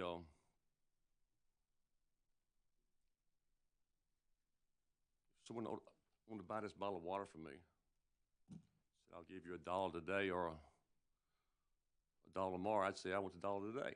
And why is that the case? Well, it's two reasons. First of all, once you drink the water, I don't have any leverage to get the money from you. And second of all, if there's inflation involved, it may cost me $1 and a penny more to get it. So $1's worth more today than it is tomorrow. Yes, sir. Because that's its so-called time value of money. Time value of the money. And the longer the period of time between the utility company prudently expending money in operating the business and then recovering those funds in rates, the longer that gap of time, the less valuable those dollars are that they eventually recover. Do you agree with that, sir? In theory, yes. And so a appropriate rate design is to allow for as recovery of expenses as close to the time as that they are incurred as possible is the best way to meet the requirements of Hope and Bluefield. Do you agree with that, Mr. Parsons? I don't know. In utility regulation, we use a test year concept, and it's always been used, even going back to the Bluefield case, which is 19 teens. So a test year concept is being used for a point in time. So that has always been the standard for setting utility rates. Investors know that, and when they price a utility stock price, it reflects the recognition that you're using a rate-based approach, which uses a test period. So the cost of capital we derive using these models reflects the fact that there's a historic test period used. So insofar as that impacts the company, it's reflected in the stock price and therefore the cost of capital. So it's what you don't pick up in one place, you get in another through the capital cost. Again, you point out that you have operating expenses and capital costs. Well, in a sense, what you don't recover from the revenue requirement or the operating requirements, if it does impact the stock price, you get it through capital costs. So it's like a spaghetti commercial. The ingredient is in there. But Mr. Parcell, you mentioned the use of a test year to set rates, and one of the things when we do that, we want to use as current a test year as we can. We don't want to use stale test year because that will give us a skewed or inaccurate picture of what the company's expenses and costs are. Right, sir? Well, you're asking me an accounting question. And from the accounting standpoint, so you use the test period to derive the rate base and the operating expenses. There are reasons for that, which I can't explain fully because it's not my issue. But for a cost of capital like myself, I use current stock prices, which is beyond the test period, for capital costs. So from a cost of capital standpoint, I use the most current data, but I really can't comment on the appropriateness or inappropriateness of accounting people using a test period. That's beyond my scope because I use current data. That's fine. Thank you, sir. I want to ask you about one final thing, which is a statement you make on page 25 of your direct testimony at lines 11 through 13. Mm-hmm. And you said, nevertheless, in order to give some consideration to any perceived unique attributes of BGWC, I have focused only on the highest of the DCF results in making my recommendations.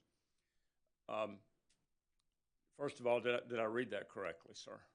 You did, but the top part of that paragraph factors in too, where I say that the current DCF cost rates are low by historical standards. So I really use both of those factors to focus on the top end.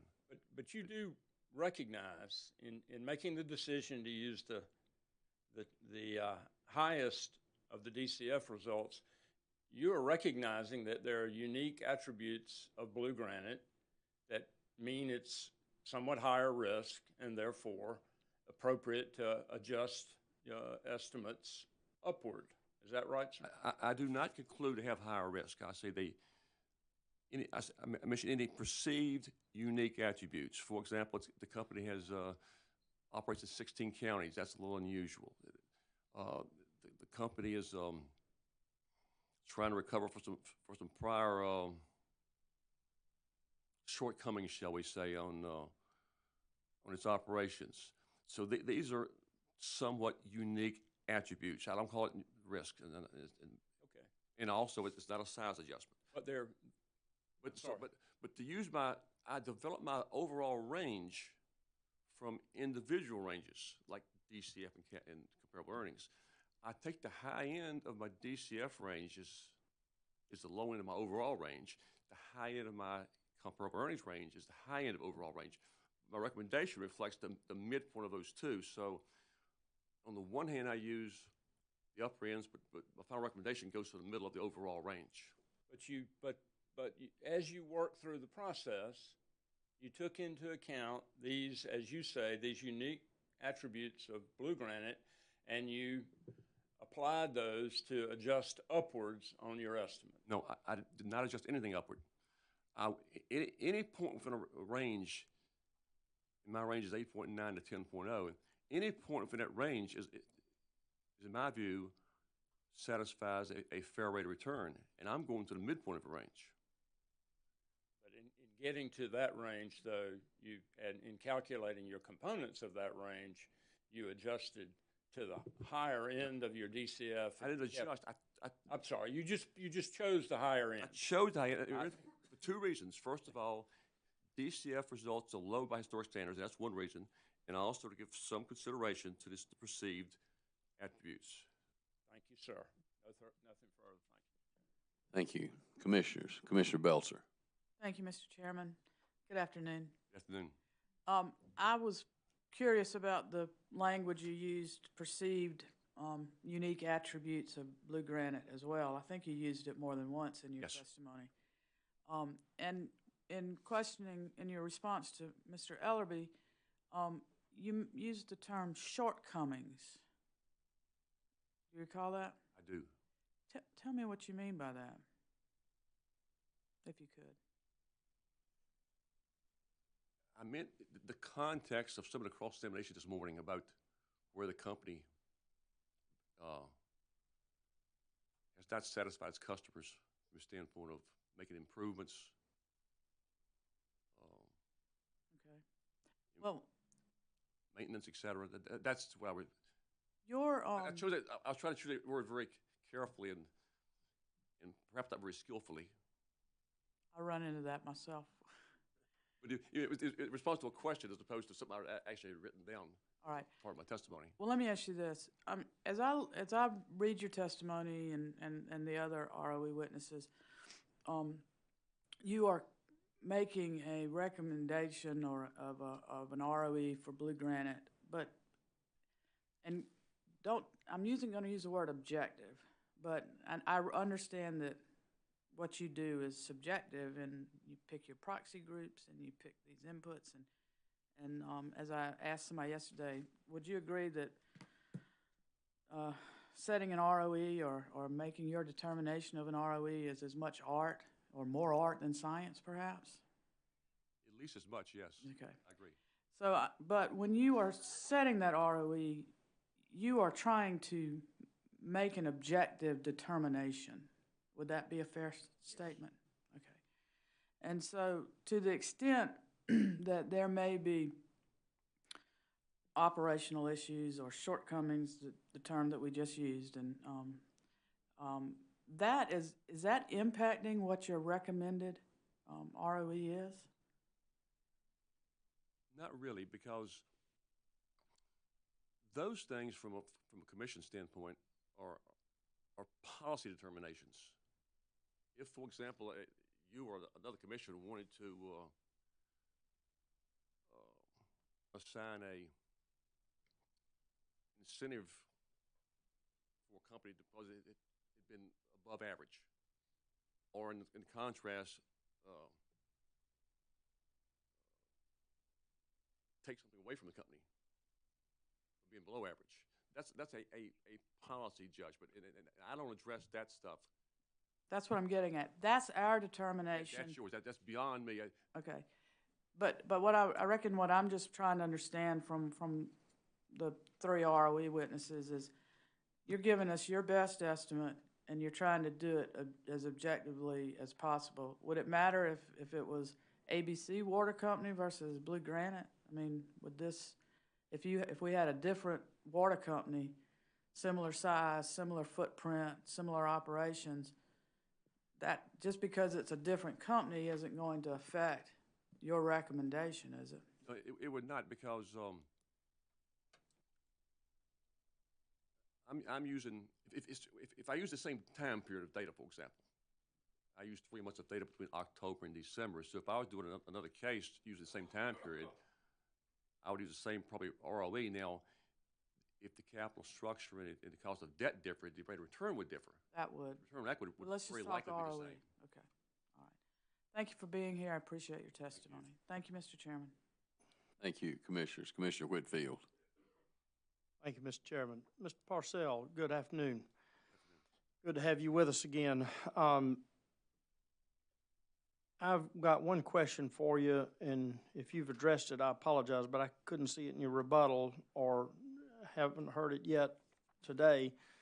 But on page 45 of your direct testimony, and I'll give you, are you there? I'm there. Okay. You're asked a question about Mr. DeSantis' inclusion of business risk of about 0.5%. And it gets into the discussion about the size of Blue Granite Water Company and relative to the proxy group and all that. But I think you might have been in here yesterday when he testified, or maybe, I believe, yeah, yes, sir, you were. And anyway, he also put some, in discussion of this number, he put a thought out there about or an answer out there about the regulatory risk here in South Carolina. And he cited the source and talked about how it had been downgraded, and there was some discussion about why it had been downgraded. Would that factor into your answer of that question on 45? Or did you, I don't see that you addressed it in your direct testimony. I didn't see that you did in your rebuttal either.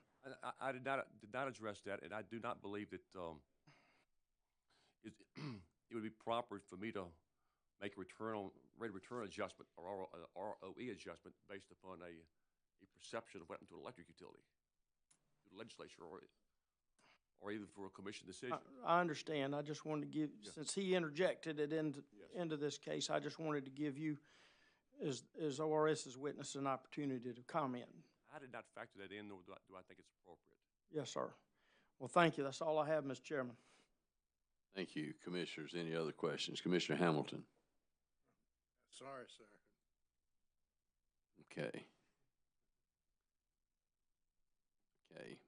Any redirect? No redirect, Mr. Chairman. Okay. Thank you. Mr. Parcell, we appreciate you being here. Thank you for having me. And you may step down and be excused.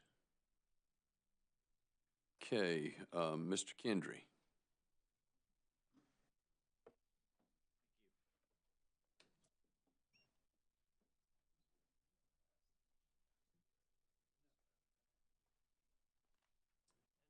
Mr. Chairman, earlier when ORS had learned that we were adjourning early at 2:30, we had talked about stipulating Mr. Garrett. We would like now, time permitting, to allow the commission to meet him since he has not testified here previously. So assuming that things move expeditiously with Mr. Reckett, we'd like to move as expeditiously That's with my Mr. plan. Garrett as we could. Okay, thank you. York County will present Mr. Rickett from York. I apologize, I did not make a placard for Mr. We probably figure out which one he is now. That's how I interpreted the email. I just wanted to make sure. Thank you. Pardon? You administer the oath.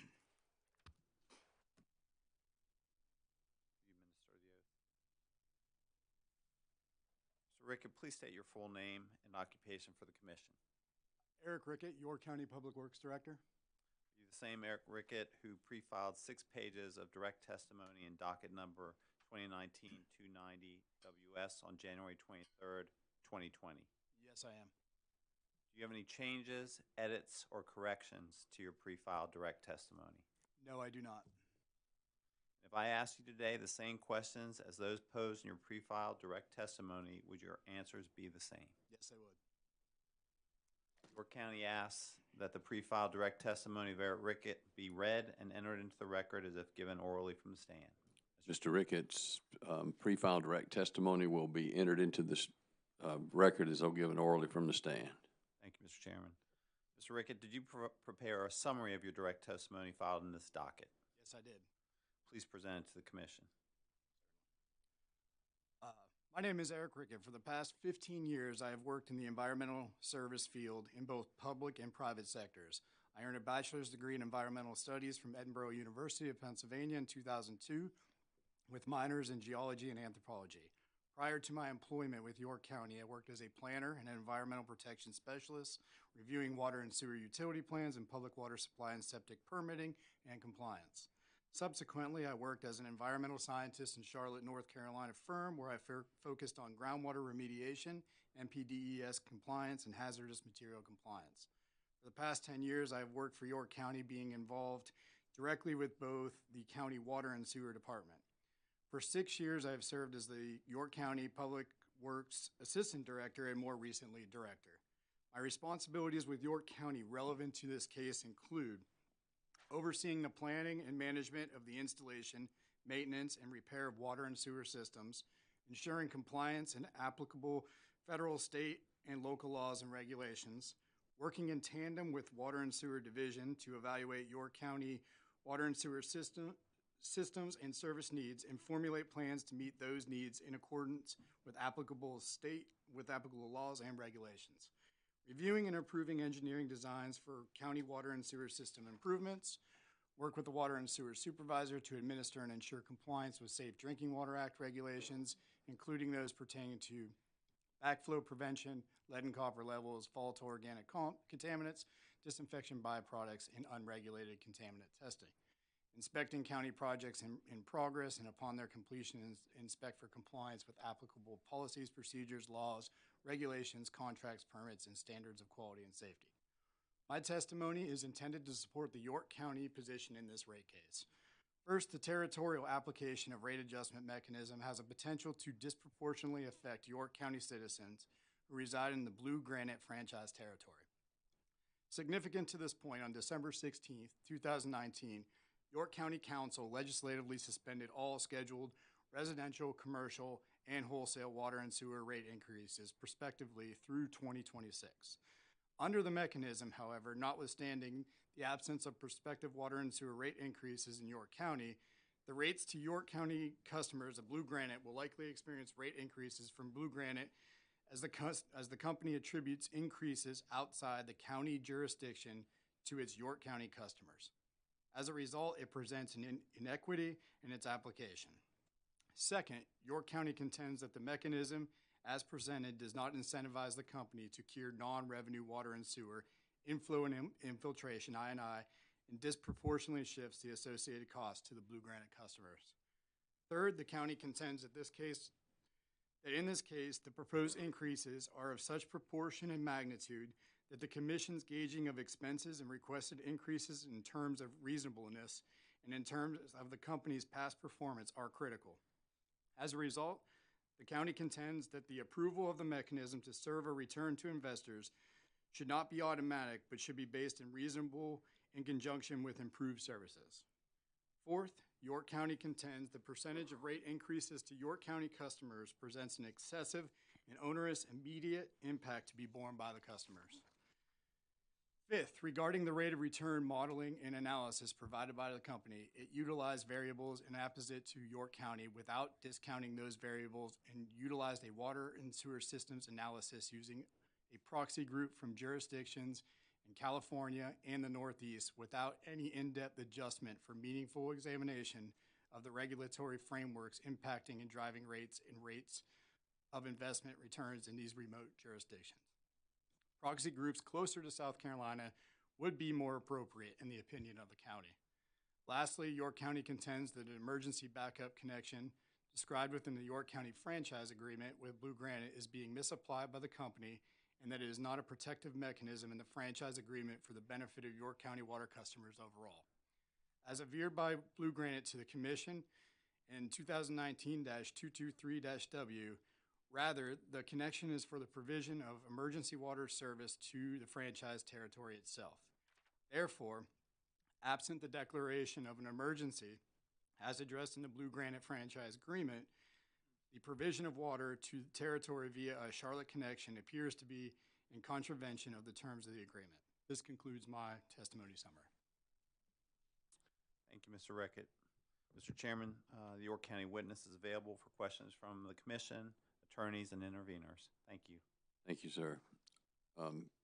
40 Love, Ms. Valtorta.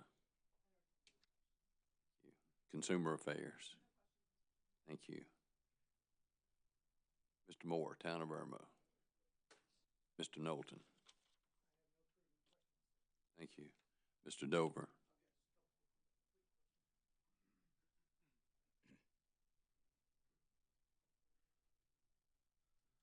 Thank you, Commission, and thank you, Mr. Rickett, for being here today.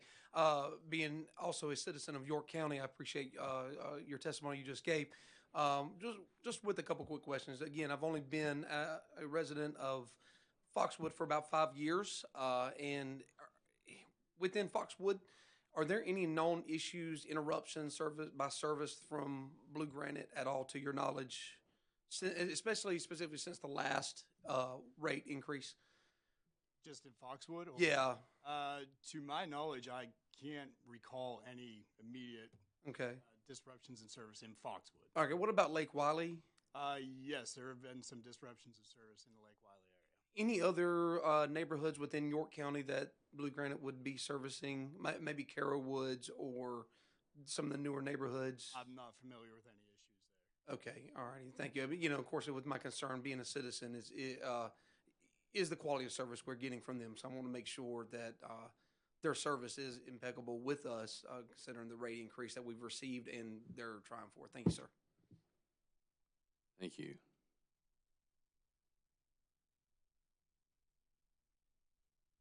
ORS. No questions, Mr. Chairman. Thank you. Mr. Ellerby.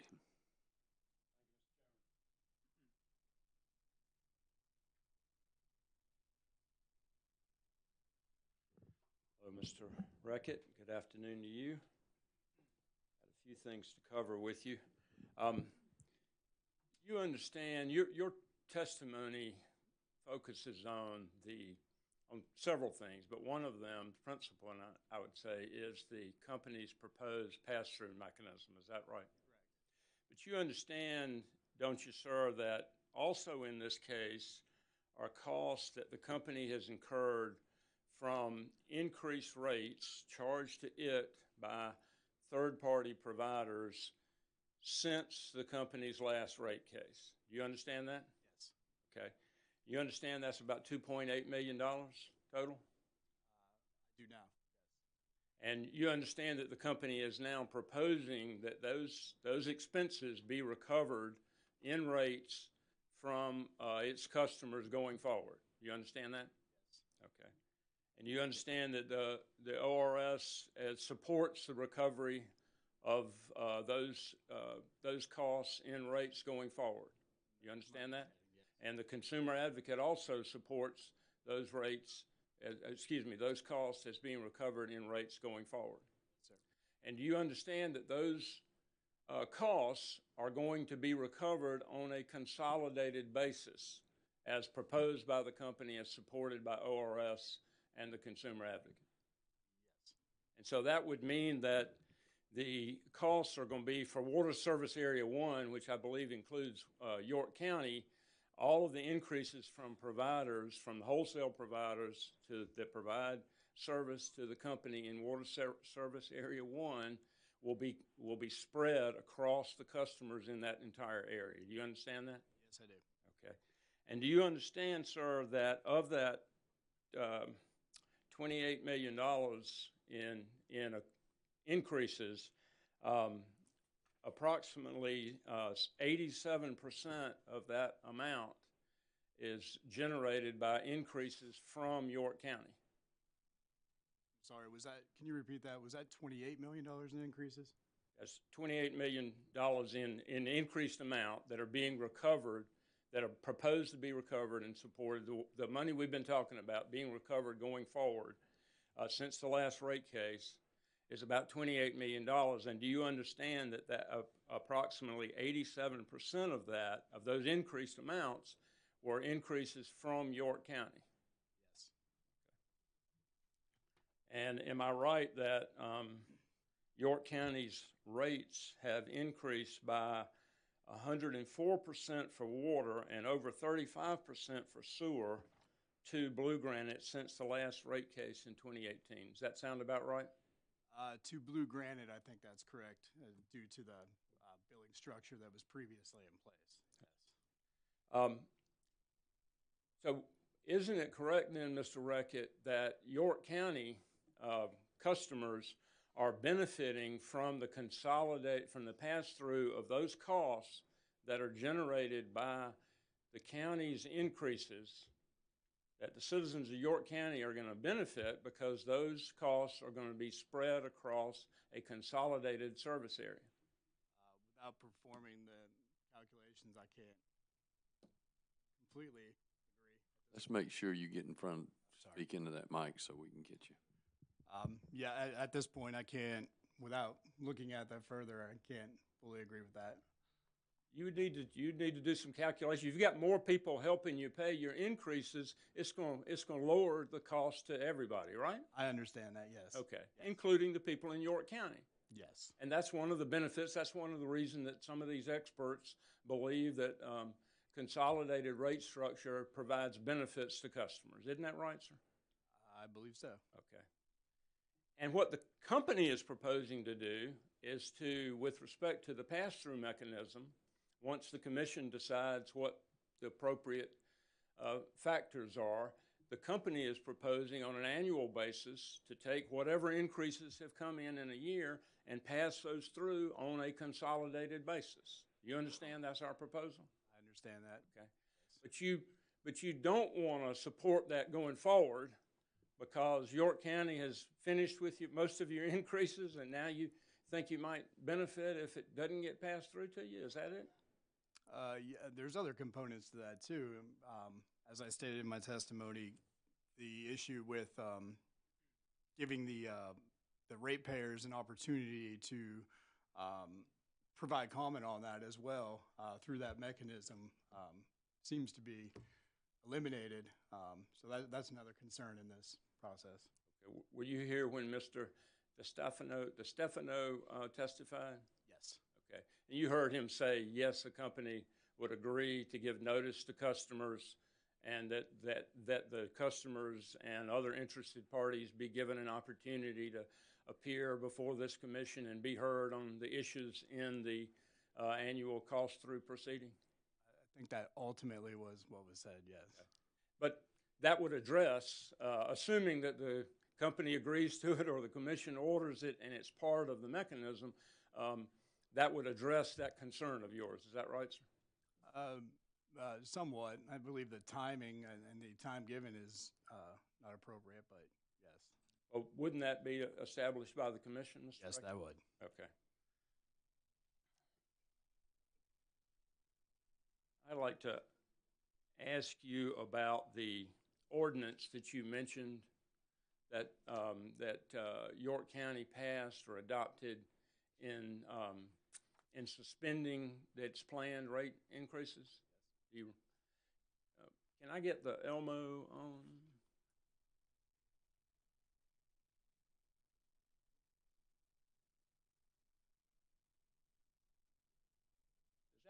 Does that appear to be the ordinance, Mr. Reckett? Yes. Would it help you if I've got another copy and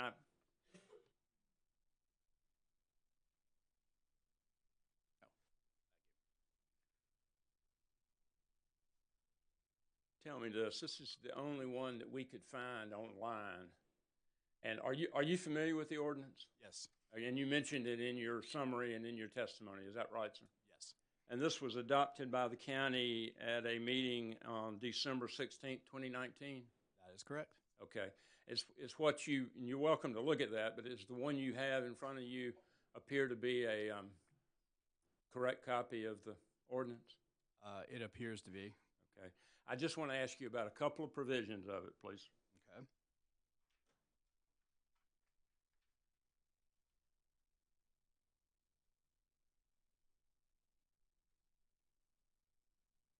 You see the section that's highlighted there, Mr. Reckett? Yes. and the recommendation was that the scheduled 2020 rate increases and subsequent year increases should be suspended until such time as an annual evaluation analysis indicates otherwise. Yes, Is that correct? that's correct. Was that part of the ordinance? Yes, it was. And did you help with the drafting of that? Yes. Okay. And doesn't that mean that the county will be evaluating on an annual basis the decision to suspend the rate increases and making a decision on an annual basis as to whether it will reinstitute the rate increases or continue them in suspension? Yes, the intent was to evaluate it annually, and then, but in the event that additional increases would be needed, that would have to go through the legislative process through our county council with 3 readings and a public hearing. Right. Correct. I understand that. You'd need another ordinance would have to be enacted through the legislative process. Correct. That would reinstitute. But to say that there has been a 6-year freeze on rates leaves out an important detail in that it's going to be annually evaluated and the county could decide to stop the rate freeze, right? Correct. To give a full picture of what's really going on, right? Correct. Okay, thank you, sir. And Mr. Chairman, with that discussion, I would like to offer a copy of the ordinance and the evidence as the next hearing exhibit. Okay, we got Mr. copies. Chairman, I actually have a executed, adopted ordinance if you'd prefer to switch that out. That'd be fine. If That we would can be give great. give that to Thank you, I appreciate that. Ms. Tackett. Okay, and that will be entered as exhibit number 30. And Mr. Ruckett, the last thing I wanted to ask you about was the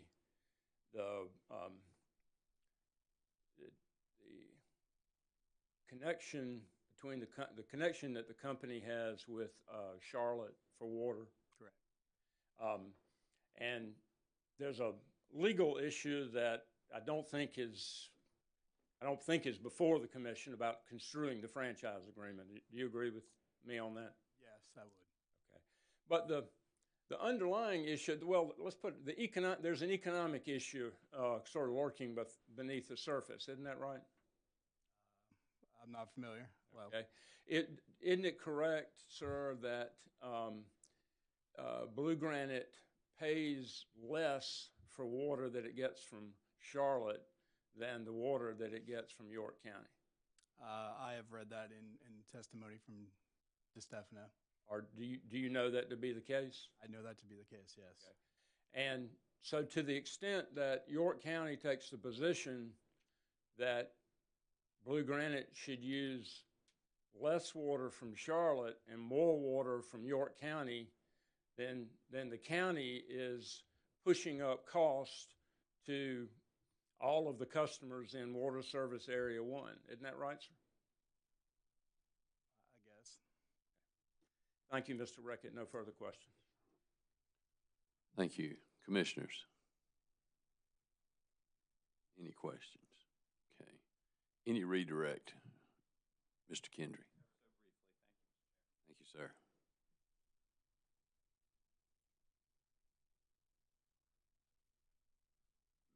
Mr. Reckett, you answered yes when you were asked the question if the connection was a legal issue not before the commission. Are you answering yes to whether it's a legal issue, or you answering yes to whether it's before the commission or not? I'm not familiar with it being a legal issue before the commission or a legal issue at all. It was an contract interpretation question that he was yes. asking. Is that what you were agreeing to? Yes. In the decision to freeze the rates or to suspend the rates subject to an annual review, are you familiar with the decision-making process that went into that? Yes. Do you have an opinion that you can share with regards to why that suspension for the period 2020 to 2026 was enacted? Yes. Basically, we had a rate study conducted in 2016 to 2017 that established the rate schedule through 2026. At that time, we had a very aggressive capital improvements plan, totaling upwards to about $150 million over the following 9 years in the plan. After the first 18 months of the rate increases, we kind of established and realized that those capital plans, those projects were not moving forward as originally planned due to some construction issues, issues with obtaining right-of-way and easements. So, and then additional studies were done where some of these capital projects were eliminated as well. So we revised that capital plan to about $100 million versus $150. And then just in an effort to lessen the burden on our ratepayers, we revised that and decided to freeze that without growing a large fund balance. Do you have any expectation of the prospect for a rate increase? No, I do not. So you don't know if it's a year from now or 6 years from now? If I were, it would be over 5 years from now, would be my guess. On the interruption of service question that you fielded and you answered that there were some, do you have any knowledge about whether the interruptions of service have been mollified subsequent to the Charlotte connection being turned on? Yes, I can think of two instances where, yes, the Charlotte connection did, it would be considered a merger. There was a loss of water in that area. And most recently, I think of is when we lost water from our water supplier, which ultimately we then distribute to Blue Granite. They were able to, through that connection, ultimately supply water to some of the area and the outer reaches up there near the connection. Had they been reaching those outer areas sufficiently, to your knowledge, prior to that connection? Not exactly. There is like a pinch in our system, so to speak. We supply water to them. By the time it gets to the end of the system, the water mains taper down significantly, and there's not a significant amount of storage in that area. So it was. I'm not aware of any documented issues that they had, but previously in May there was an issue with getting water supply to that area as well. Related to getting that water up there during times of demand. The pinch is where? Is it in the franchise territory in the York County area? It is in the franchise area. We have a 24-inch main that at the master meter then tapers to a 12-inch, and that 12-inch is then in the Blue Granite service territory, which ultimately tapers down to a 10 as well, and then only a 250,000-gallon elevated storage tank. Did you do any analysis as to the cost or value of improvements that may have been performed in York County prior to taking an opinion on the water and sewer rate pass-through component? Can you repeat that? Sure. Did you have any knowledge or did you have any evaluation of the capital improvement value that you were asked about in terms of improvements to York County when you made an evaluation of the water and sewer cost pass-through position that you took? Yes.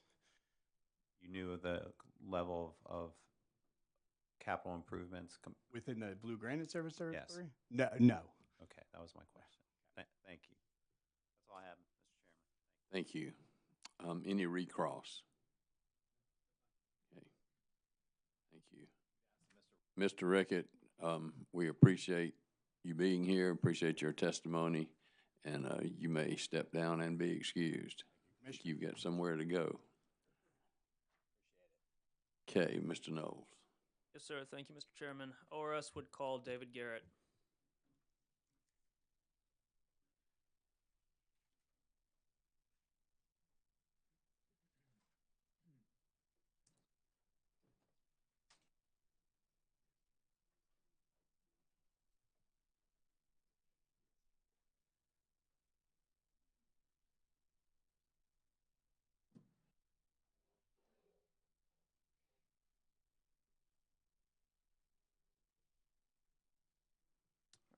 Mr. Garrett, would you please state your name and occupation?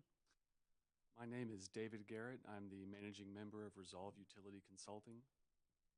And And are you the same David Garrett who pre-filed 40 pages of direct testimony in this docket on January 23rd, 2020? Yes. And are you the same David Garrett who pre-filed 9 pages of surrebuttal testimony in this docket on February 14th, 2020? Yes. Do you have any changes or corrections to either your direct or surrebuttal testimony? No. So if I asked you the same questions today, your answers would be the same. Yes, they would. Mr. Chairman, ORS asks that Mr. Garrett's direct and surrebuttal testimonies be entered into the record as if given orally from the stand.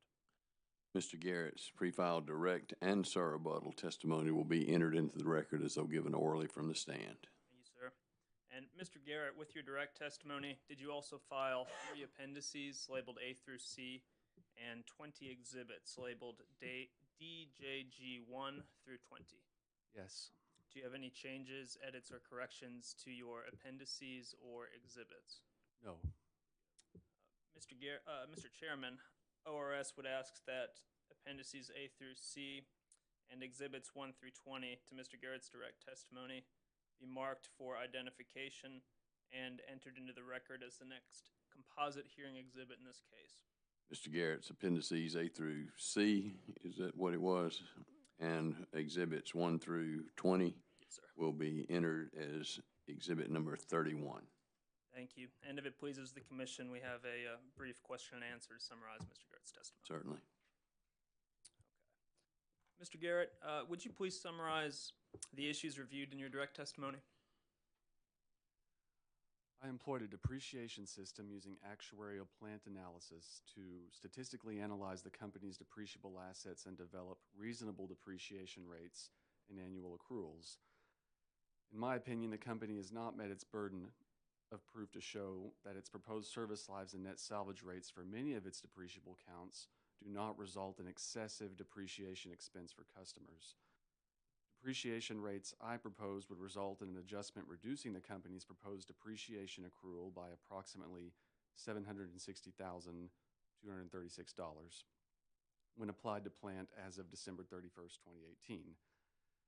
For several of the accounts proposed in the water and wastewater depreciation studies, the service lives proposed by company witness John Spanos are too short given the evidence supporting such service life proposals. Likewise, the net salvage rates proposed by Mr. Spanos are lower than what is otherwise indicated by the evidence provided to support the proposed net salvage rates. Unreasonably short service lives and unreasonably low net salvage rates both contribute to the unreasonably high depreciation rates proposed by the company. Based on the empirical evidence provided by the company in this case, the depreciation rates proposed in my testimony are more accurate than those proposed in the company's depreciation study. Could you describe the methodology that you use to estimate the service lives of grouped depreciable assets? Yes. I employed the most common actuarial method used by depreciation analysts called the retirement rate method. In the retirement rate method, original property data, including additions, retirements, transfers, and other transactions, are organized by vintage and transaction year. I used the age property data provided by the company to create an observed life table for each account. The data points on the observed life table can be plotted to form a curve called the OLT curve. The OLT curve is not a theoretical curve, rather, it is the actual observed data from the company's records that indicate the rate of retirement for each property group. The OLT curve by itself, however, is rarely a smooth curve, as shown in my testimony, and is often not a complete curve. So in order to calculate average life, a complete survivor curve is required. And that's where the Iowa curves come into play.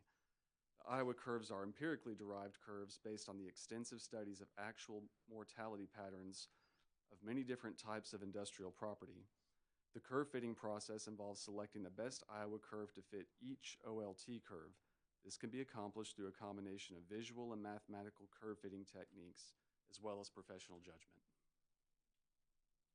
Thank you. And could you generally describe the difference between the company's service life proposals and your service life proposals? Yes. For each of the accounts to which I propose adjustments, the company's proposed average service life, as estimated through an Iowa curve, is too short to provide the most reasonable mortality characteristics of the account. Generally, for the accounts in which I propose a longer service life, that proposal is based on the objective approach of choosing an Iowa curve that provides a better mathematical fit to the observed historical retirement pattern derived from the company's plant data. And would you tell us about the concept of net salvage? Yes, the term net salvage equates to gross salvage less the cost of removal. Often the net salvage for utility assets is a negative number or percentage because the cost of removing the assets from service exceeds any proceeds received from selling the assets. A greater negative net salvage rate equates to a higher depreciation rate and expense, all else held constant. The data typically provided to support a utility's proposed net salvage rates includes historical gross salvage and removal costs by account and year. A depreciation analyst can then consider averages and trends in the data to estimate the most appropriate future net salvage rate.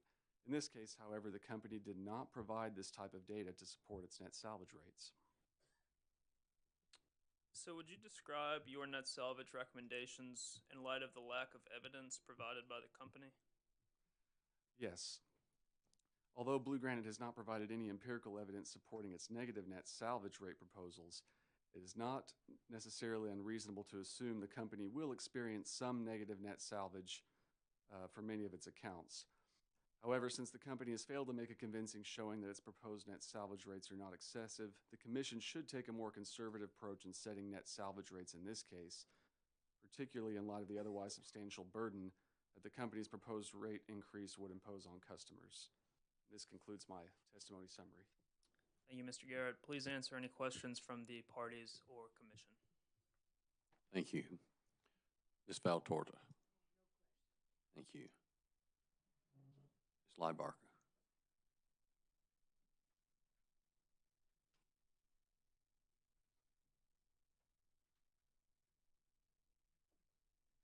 Thank you, Mr. Chairman. I am Carrie Gruby-Liebarker with the Department of Consumer Affairs. Good afternoon, Mr. Garrett. Good afternoon. I just have a couple questions for you. First, looking on page 9 of your testimony, I'm kind of paraphrasing, but at the top of that page, you mentioned why it's preferable for regulators to make sure that items are not depreciated before their economic useful lives. Can you please explain why? Well, this is kind of an economic issue. I think we need to be mindful of the type of organizational behavior we incentivize through the rate-based rate of return model. And generally, if assets are a little bit underdepreciated, there are regulatory mechanisms such as regulatory assets and things like that to make sure that the company is made whole and actually recovers all of its capital, its prudently incurred capital investments. But if assets are overdepreciated, it could encourage economic waste through unnecessary new investments to increase rate base.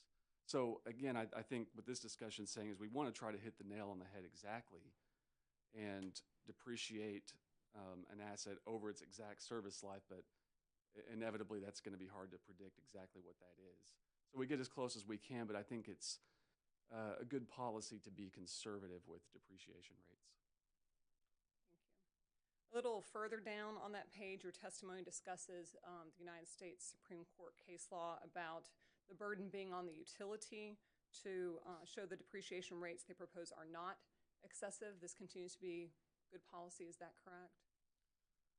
Well, I not only do I think it continues to be good policy, but it continues to be good law. I mean, as far as I know, this hasn't been overturned, so it's the law of the land. But I mean, practically speaking, I can't imagine where else the burden would lie. Of course, it should be the applicant's burden to establish that all of its costs are reasonable, including depreciation expense. And so, yes, I do also think it is a good policy.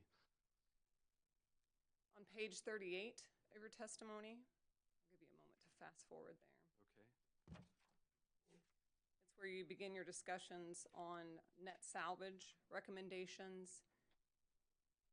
And you're discussing Blue Granite, and you make mention of their wholesale lack of providing any company-specific data on net salvage.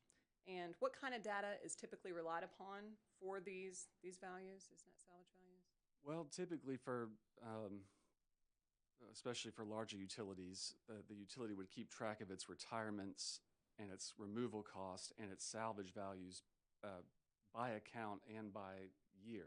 And the data might be provided in the raw data in like an Excel file. It could be, you know, tens of thousands of data points.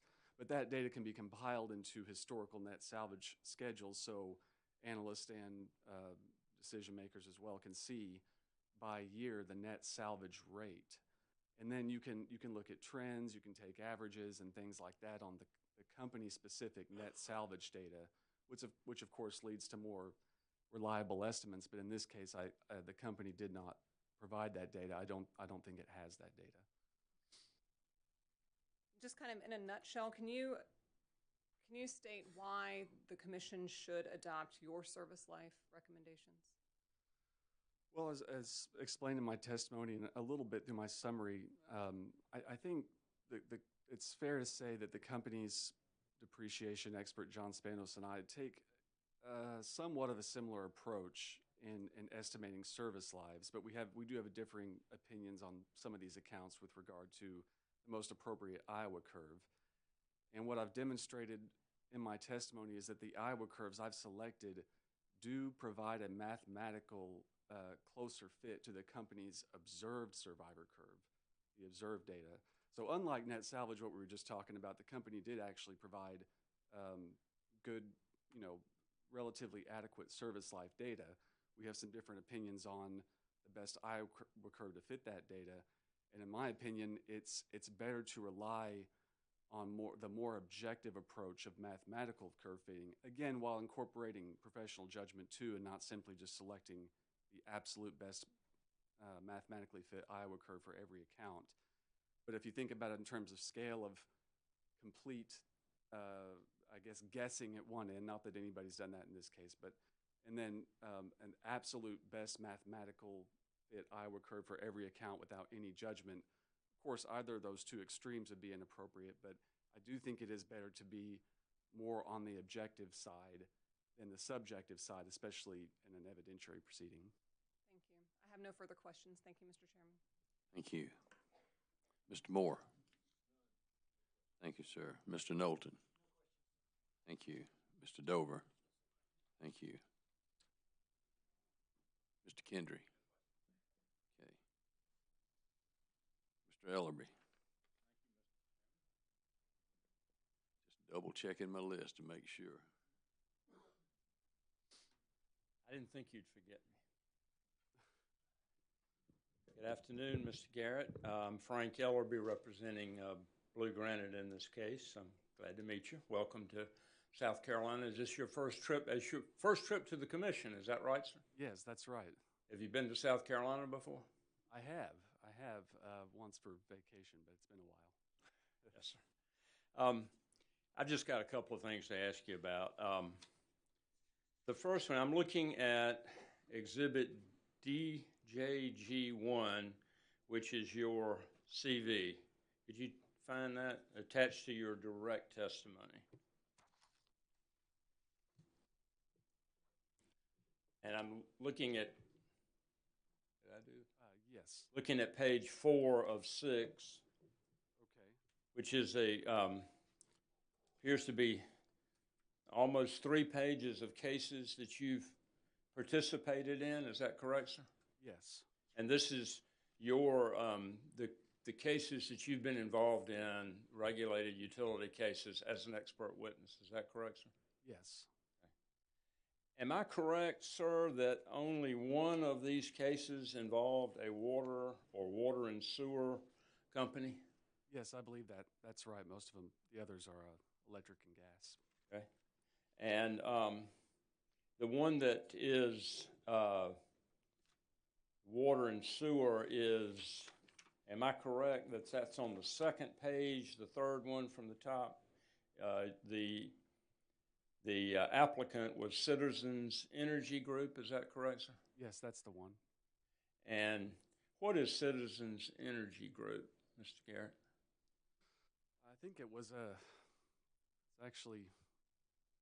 it's been a little while, but it was a conglomerate of I think municipalities, but maybe also some investor owned. I can't recall exactly, but there was quite a few applicants, I guess, combined together technically. And you were testifying for the Indiana Office of Utility Consumer? Yes. Okay. And am I correct that that Citizens Energy Group had both gas and water infrastructure systems in place that were part of that case? Yes, I believe both of those were included in the depreciation study, gas and water. And so you did the depreciation study for both the gas and the water systems? Yes, I would have responded to the same accounts that were included in the utilities depreciation study, which would have included gas and water, I believe. Okay. And am I correct that that the water systems generally serve the city of Indianapolis? Is that right? I don't recall exactly, but that wouldn't surprise me. But that's the only depreciation study that you've done on this list of cases where you've been involved that involve water or water and sewer assets. Is that right? That's correct. Were there sewer assets in that case, or was it just water? I can't. I thought there were sewer assets in it also, but I can't recall exactly as I sit here. On another subject, am I correct that you did not come to South Carolina and go out and visit the Blue Granite systems and take a look at the assets, the depreciating assets that you were assessing in your depreciation study? Is that correct, sir? That's correct. I didn't do a visual inspection of the assets. And you did not have conversations with or talk to the people who are responsible for operating and maintaining and replacing those assets. Is that right, sir? Well, we asked for those conversations in discovery, but I didn't directly have those conversations with them myself. Okay. Do you understand that that's one of the things that Mr. Spanos differs from you on? He thinks that it's necessary to come and do a visual inspection as part of the depreciation study, sort of get familiar with the assets in the ground, and it's your view that that is not necessary. Is that correct, sir? I think that's a fair characterization. Typically in depreciation studies, the utility witness will probably conduct a site inspection, but typically interveners don't, because I think in my opinion, and probably the opinion of others too, is that any supposed benefits of multiple site visits from multiple parties wouldn't outweigh the costs. When one party's done that, we can get their notes and pictures and any pertinent information that they received from that visit. And so even though you hadn't been involved in depreciation studies of but one other water and maybe sewer system, you didn't think it was necessary, a good idea, or important for you to be able to reach your opinions that you come and actually look at what was out there? I've conducted site visits before for electric utilities, and they can be interesting, but I don't think it would change the opinions on service life or net salvage that I've talked about in testimony. And maybe the best metaphor I can think of is like this process is not unlike insurance actuaries, what they do to estimate human mortality. And while it might be interesting for them to talk to doctors and examine the human body and learning about how that operates, it's not really going to change what they observe through their historical statistical analysis. So the short answer is no. I don't think the marginal benefits of an extra site visit and visual inspection would outweigh the costs. I have no further questions. Thank you, Mr. Garrett. Thank you. Commissioners. Commissioner Belser. Thank you, Mr. Chairman. Good afternoon. Good afternoon. Just a couple of things. In your SIR rebuttal on page 2, lines 15 through 17, you note that the company's current depreciation rates are based on a composite average service life of about 66.67 years. And then you state that the historical data and other evidence provided by the company indicate that the average service lives for the assets in most of its accounts should be shorter than this. Is that correct? Yes. Did you calculate a composite average service life using the depreciation rates you proposed? Well, typically I think that calculation could be made. Usually that's not a calculation that would be relied upon. I was going to double check my exhibits and see if there was kind of a grand total composite life that I had calculated, but I don't think that I've. It's fine. I was just asking. On that. I didn't recall, and I didn't recall one. I just was curious. With just another second, I could probably confirm whether, and if not, I'd be happy to provide that. I'm sure we could do that. Well, I know for water plant, I'm seeing a composite remaining life of 30 years. This is exhibit, I'm sorry, the top of my page just got cut off a little bit. Exhibit DJG4, I believe, or 5. Exhibit DJG5. When you say remaining life, I mean, that's of the current Yeah, assets. that is different. That's not really to apply to going. Right, so that's the only calculation I can see now. That would be the remaining life. But as far as an overall average, I have not made that calculation. And we wouldn't be basing the depreciation rates off of that calculation per se. It would be account by account. Although I understand your question of wanting to compare kind of the current to what we'd be going to. Thank you very much. Appreciate your testimony. Thanks. Thank you, Mr. Chairman. Thank you. Commissioners, other questions? Okay. Any redirect? Very briefly, Mr. Chairman.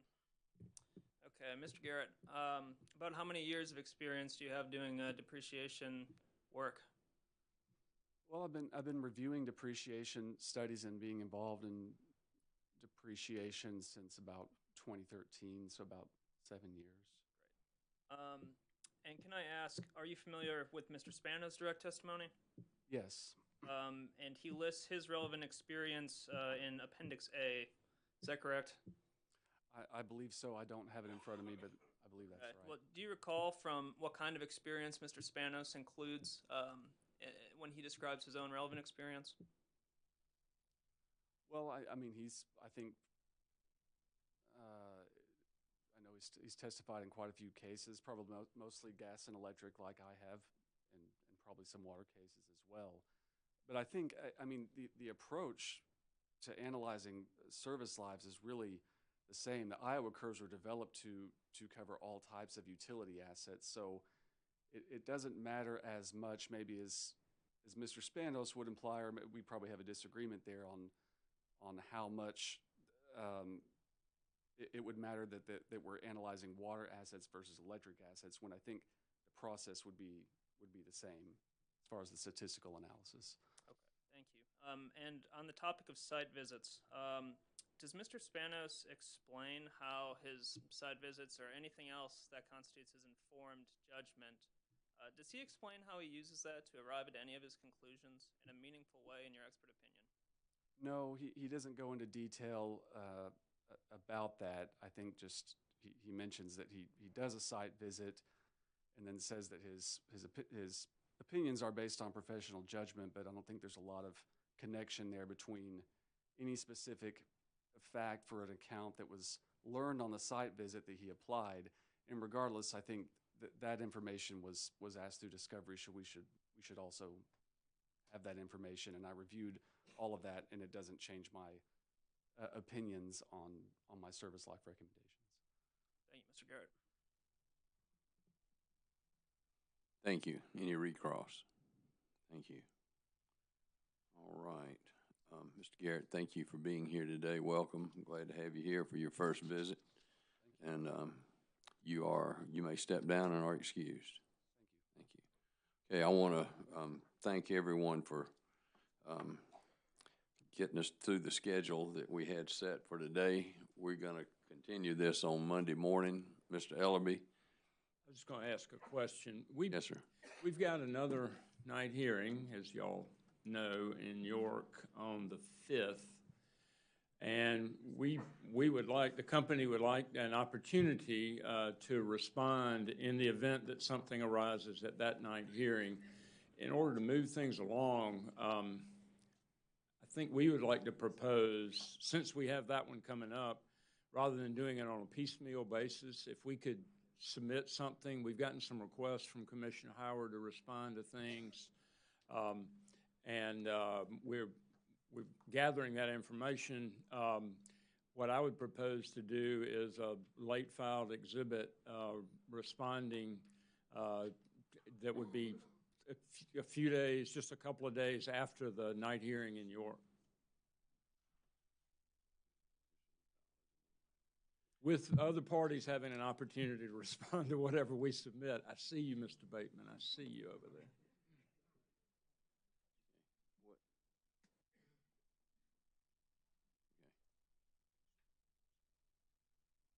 Okay, we'll just submit it, e-file it, and then anybody can make comment. It'll be there for everybody.